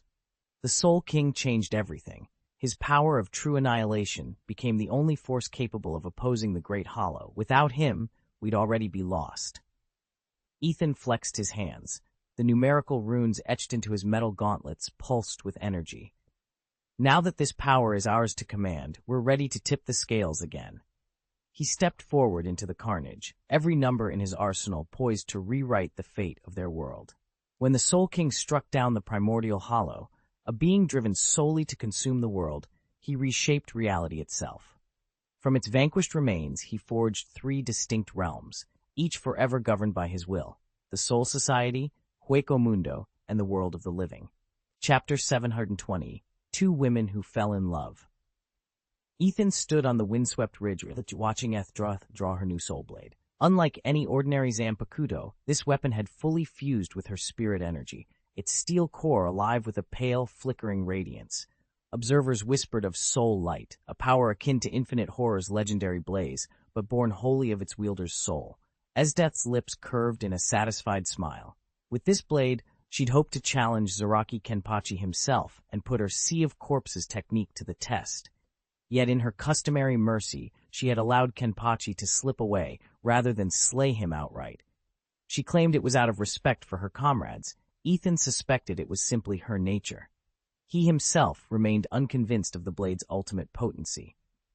Yes, its upper limit was staggering, but any ability so fixated on raw numerical strength left itself open to a single decisive counter. Bylagang's decay curse had proven that, time and again, even the mightiest numerical constructs could dissolve at a stroke. Were Bylagang's power still greater, Ethan mused, he might rival Yamamoto Genryushi Gekuni in sheer destructive force. Elsewhere in the Seirete, a far graver threat loomed. The invader Rika, a warrior of overwhelming might, had already felled 3 captains in rapid succession. In response, the Gotei 13 sounded the greatest alarm since the cataclysm of 1,000 years past. Every guard post stood on high alert, every patrol doubled. On the ridge, Esdeath laughed, a sound as cold and bright as her blade. Ethan's eyes narrowed. 2 women, each bearing unparalleled power, had arrived on the battlefield. Their clashing wills would reshape the fate of the Soul Society, and perhaps something more unforeseen yet was already taking root between them. Captain Aizen, once famed for his gentle temperament, stared intently at the large map spread before him. His brow was furrowed, his eyes sharp with both caution and curiosity, as if he were searching for hidden patterns within the chaos. Until now, every variable had been meticulously under his control. This sudden surge of interdimensional travelers, however, threatened to upset his carefully laid plans. Yet Aizen remained untroubled. He already had a strategy in mind. No matter how formidable this influx of travel disasters might prove, he possessed the intellect and power to neutralize them. His resolve was unshakable, and he trusted in his own reserves of wisdom and strength to address any unforeseen complications. To him, these newcomers, whether 1 or 100, were little more than specks of dust in the grand design, insignificant on their own, but their arrival did serve a purpose. By drawing Seirete's attention, they unwittingly created fresh opportunities for his true objectives to advance. Whether they had any connection to Urahara Kisuke, or what exactly brought them here, mattered little. In Aizen's eyes, every element, intended or not, could be bent to serve his greater scheme. At that moment, a single announcement shattered the calm of the Seirete. Captain Aizen had been assassinated. The news hit like a bombshell, detonating shock and fury through every division. No one could believe it. Aizen's gentle, composed manner had earned him the respect and affection of his squads, and now word had come that this beloved leader had fallen. Without hesitation, groups of Shinigami mobilized, vowing to avenge their captain by hunting down the Tabibuki invaders responsible for this outrage. The recent Tabibuki assault had already inflicted grievous losses on the Soul Society, toppling several captains in its wake. Now, with Aizen's death added to that grim tally, tension in the Seirete reached a breaking point. Whispers ran through the halls about Aizen's uncanny skill at disguise, a warm, benevolent mask that concealed the strategist beneath. But none of that mattered now. The fortress once so orderly had dissolved into chaos, its defenders driven by grief and rage. Captain Aizen was dead, and the entire Soul Society trembled, on the brink of all-out war. Who could be responsible if it wasn't Tabibuki? Captain Yamamoto's question hung in the air as he absorbed the news of Aizen's assassination. Sensing the crisis escalating, he wasted no time issuing new orders. From this moment on, all Death Captains were to abandon any concern for capturing targets alive. They were free to fight without reservation, whether their foes survived or not. In particular, there was no longer a mandate to spare Lu Hui's life. Every captain was charged with deploying their full strength. At the same time, Yamamoto lifted previous restrictions on the Shinigami concerning the swastika seals, granting them unrestricted authority to liberate those wards as they saw fit. He further decreed that every patrol squad must include 2 captains to guarantee both authority and safety. Under these directives, Seirete's guard and search efforts intensified overnight. Patrols fanned out in systematic, carpet-like sweeps across every district, determined not to overlook a single clue. "The plan is underway," Yamamoto announced. Meanwhile, Ethan stood firm, barring Zaraki Kenpachi and the others from rushing out. He wouldn't let them move until the executions were complete. His voice was low, edged with iron resolve. "Hold your positions," he said. "It would be a shame to miss the main event." Immediately afterward, a massive fluctuation of Reiatsu burst from Ethan. Space itself seemed to buckle and warp, drawing everyone toward its epicenter. In an instant, the world around them dissolved into darkness. When the light returned, they found themselves standing atop Double Death Hill. The air here was icy cold, and an oppressive stillness hung over the summit like a shroud. In the center of the hill stood Aizen Sosuke, eerily calm and holding a gem that pulsed with an otherworldly glow, the Hogyoku he had extracted from Kuchiki Rukia's body. A cruel smile curved his lips, as though every outcome had already been scripted to his favor. What made this moment even more surreal was the company he kept. Most of the Gotei 13 captains, those whose loyalty and power had shaped countless battles, were gathered here, their robes rustling in the frigid breeze. None understood how Aizen, long presumed dead, had appeared so suddenly. Nor did they know why Ethan had transported them to this forbidding place. Confusion and unease rippled through the assembled captains as they exchanged wary glances, each struggling to grasp the meaning of events that now unfolded before them. But before anyone could make sense of it, 4 unexpected figures materialized at the edge of the clearing. Captain Kenpachi Zaraki, his lieutenant Yachiru Kusajishi, the Emperor's ice general Esdeath, and, much to everyone's surprise, Ethan. Their sudden arrival drew every eye. A dispersal talisman mishap? Byakuya Kuchiki's voice was incredulous, his violet eyes narrowing. He wondered aloud why Ichigo Kurosaki and his friends had appeared without the other 2 members of their party. It was clear they hadn't all traveled together. All at once, the assembled captains turned to Kenpachi and his companions. "Kenpachi Zaraki," boomed Genryusai Shigekuni Yamamoto, his voice like rolling thunder. He planted his wooden staff on the ground so forcefully the earth seemed to shiver. "Have you truly come to betray the Soul Society?" Kenpachi scratched his jaw and shrugged, a wide grin splitting his scarred face. "Betray? Ha! I couldn't care less about politics. I'm here for one thing, finding someone strong to fight." Standing just behind him, Unohana Retsu's tranquil gaze betrayed no trace of surprise. As the Soul Society's foremost healer, she knew Kenpachi all too well, and understood better than anyone that he lived for battle above all else. She knew Kenpachi Zaraki to be nothing less than a battle-obsessed fanatic, his thirst for combat all but legendary. So when she saw him standing unwaveringly beside Ethan and his companion, she couldn't help but pause in surprise. Were these two travelers truly as crazed for battle as Zaraki himself? Chapter 21, Flowing Blade versus Sea of Blood and Corpses. Unohana Retsu's gaze swept over Ethan and then settled on Esdeath. Though Esdeath was a woman, her feral aura and ice-cold temperament struck Unohana as extraordinary. Within that elegant bearing, Unohana sensed a raw hunger, a relentless craving for power and the ecstasy of killing. Esdeath, feeling Unohana's scrutiny, lifted her chin and met her eyes. In that instant, the world seemed to pause. Their auras collided, sending ripples of energy into the air, as if the very atmosphere braced for a storm. Esdeath felt the surge of Unohana's legendary healing power, but beneath its soothing surface throbbed an undercurrent of sweet madness. Intrigue flashed in Esdeath's eyes. "This is fascinating," Esdeath murmured, a playful, challenging note in her voice. At the edge of the clearing, Aizen Sosuke watched the charged exchange with a twinge of frustration. He had arrived expecting to dominate this moment, yet these two formidable women were locked in a silent contest that left him sidelined. Still, he reminded himself that his ambitions could not tolerate distraction or delay. Whatever squabbles flared between Unohana and Esdeath, his plan must proceed without deviation. Under the brooding sky, the three warriors held their ground, each driven by a singular purpose, each ready to reshape the battlefield in their own image. He held the Hogyoku in his palm, then lifted his gaze to the assembled captains and lieutenants.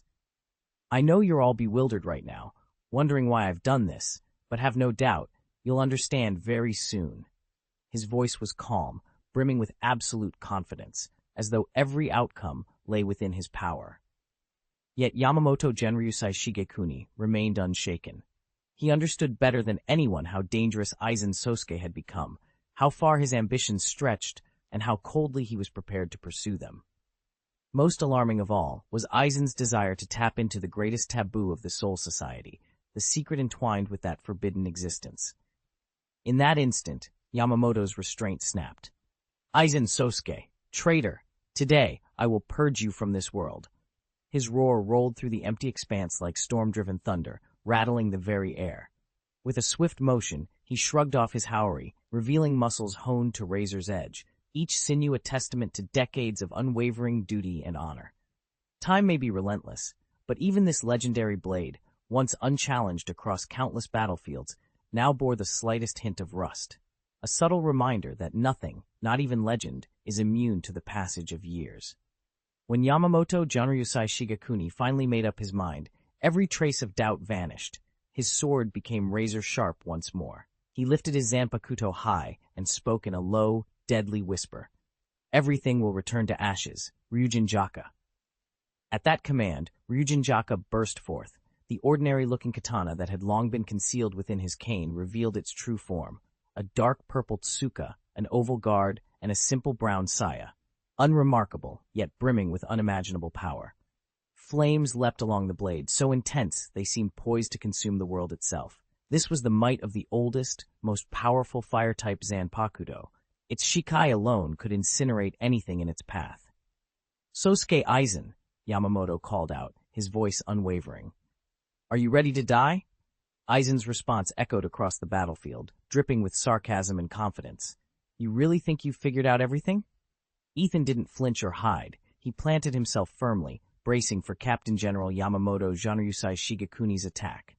Everyone around him assumed the venerable swordsman would strike Aizen down without hesitation. Then, in the blink of an eye, Yamamoto's form dissolved into thin air, as if he'd become one with the wind, and reappeared at Esdeath's side. Esdeath's reflexes were as sharp as ever. At the very moment Yamamoto materialized, she drew her soul blade, a blood-red sword that seemed to echo with the anguished cries of countless wronged souls, and swung it up to meet his strike. Their blades collided midair, sending a shockwave of crackling energy and a deafening roar rippling across the battlefield. Captain Unohana Retsu, Captain Shunsui Kyoraku, and the other Shinigami captains stood frozen in astonishment. They had all been certain the Captain General's fury was aimed squarely at Aizen. So why had he targeted Esdeath instead?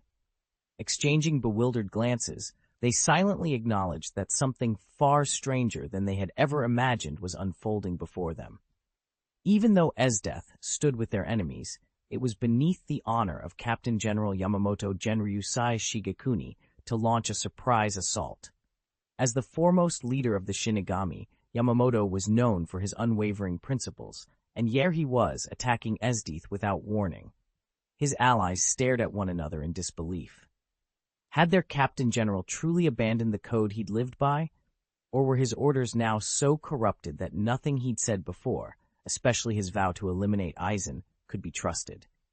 Ethan, however, suspected something far more cunning at work. He had long since seen through Aizen Sosuke's manipulations. Aizen's true aim was not to slay Esdeath, but to use Yamamoto as an unknowing instrument. By instructing the Captain General to test Esdeath's strength, Aizen hoped to gauge the power of the Ryoku, those rare warriors capable of subduing even the wild beast Kenpachi Zaraki. What better gauge of raw might than the mightiest blade in the Soul Society? Through Yamamoto's assault, Aizen would unearth every secret of Ryogoku's abilities. Ethan recognized it as a masterstroke of deception. No other trial could yield such honest results. No other battlefield could expose hidden limits so thoroughly. Captain General Yamamoto's onslaught wasn't madness or betrayal. It was the cornerstone of Aizen's grand design. And now, with that truth laid bare, Ethan knew what he had to do next. Ethan crouched behind the shattered stone wall, eyes fixed on the two warriors facing off across the ruined courtyard. His heart pounded as he tried to read their strengths. If Captain Genryusai Yamamoto could fell an opponent with a single slash, that adversary was weak, hardly worth his concern. But if someone could actually withstand one of his attacks, then that fighter was no ordinary foe. They'd have to be prepared. Trying to sneak up on me? The mocking drawl came from Esdeath as her blade met Yamamoto's in a shower of sparks. He had struck with Ryujin Jaka, his scorching dragonfire Zanpakuto, yet the inferno washed harmlessly around her. Flames licked at her armor, but she didn't even flinch. A hush rippled through the assembled onlookers. Zanpakuto? Someone whispered. Esdeath's sword pulsed with crimson light. In an instant, its shape twisted and lengthened, the metal glimmering like hot coals. It wasn't a Zanpakuto at all, at least nothing any Soul Reaper had ever seen, but it shared the deadly purpose of one. Genryusai Yamamoto's eyes narrowed. Ignoring the astonished murmurs, he lifted his wooden staff and drew a ragged line in the air. Its surface cracked, fiery embers peeling off in showers of sparks. "Very well," he rumbled, voice low and steady.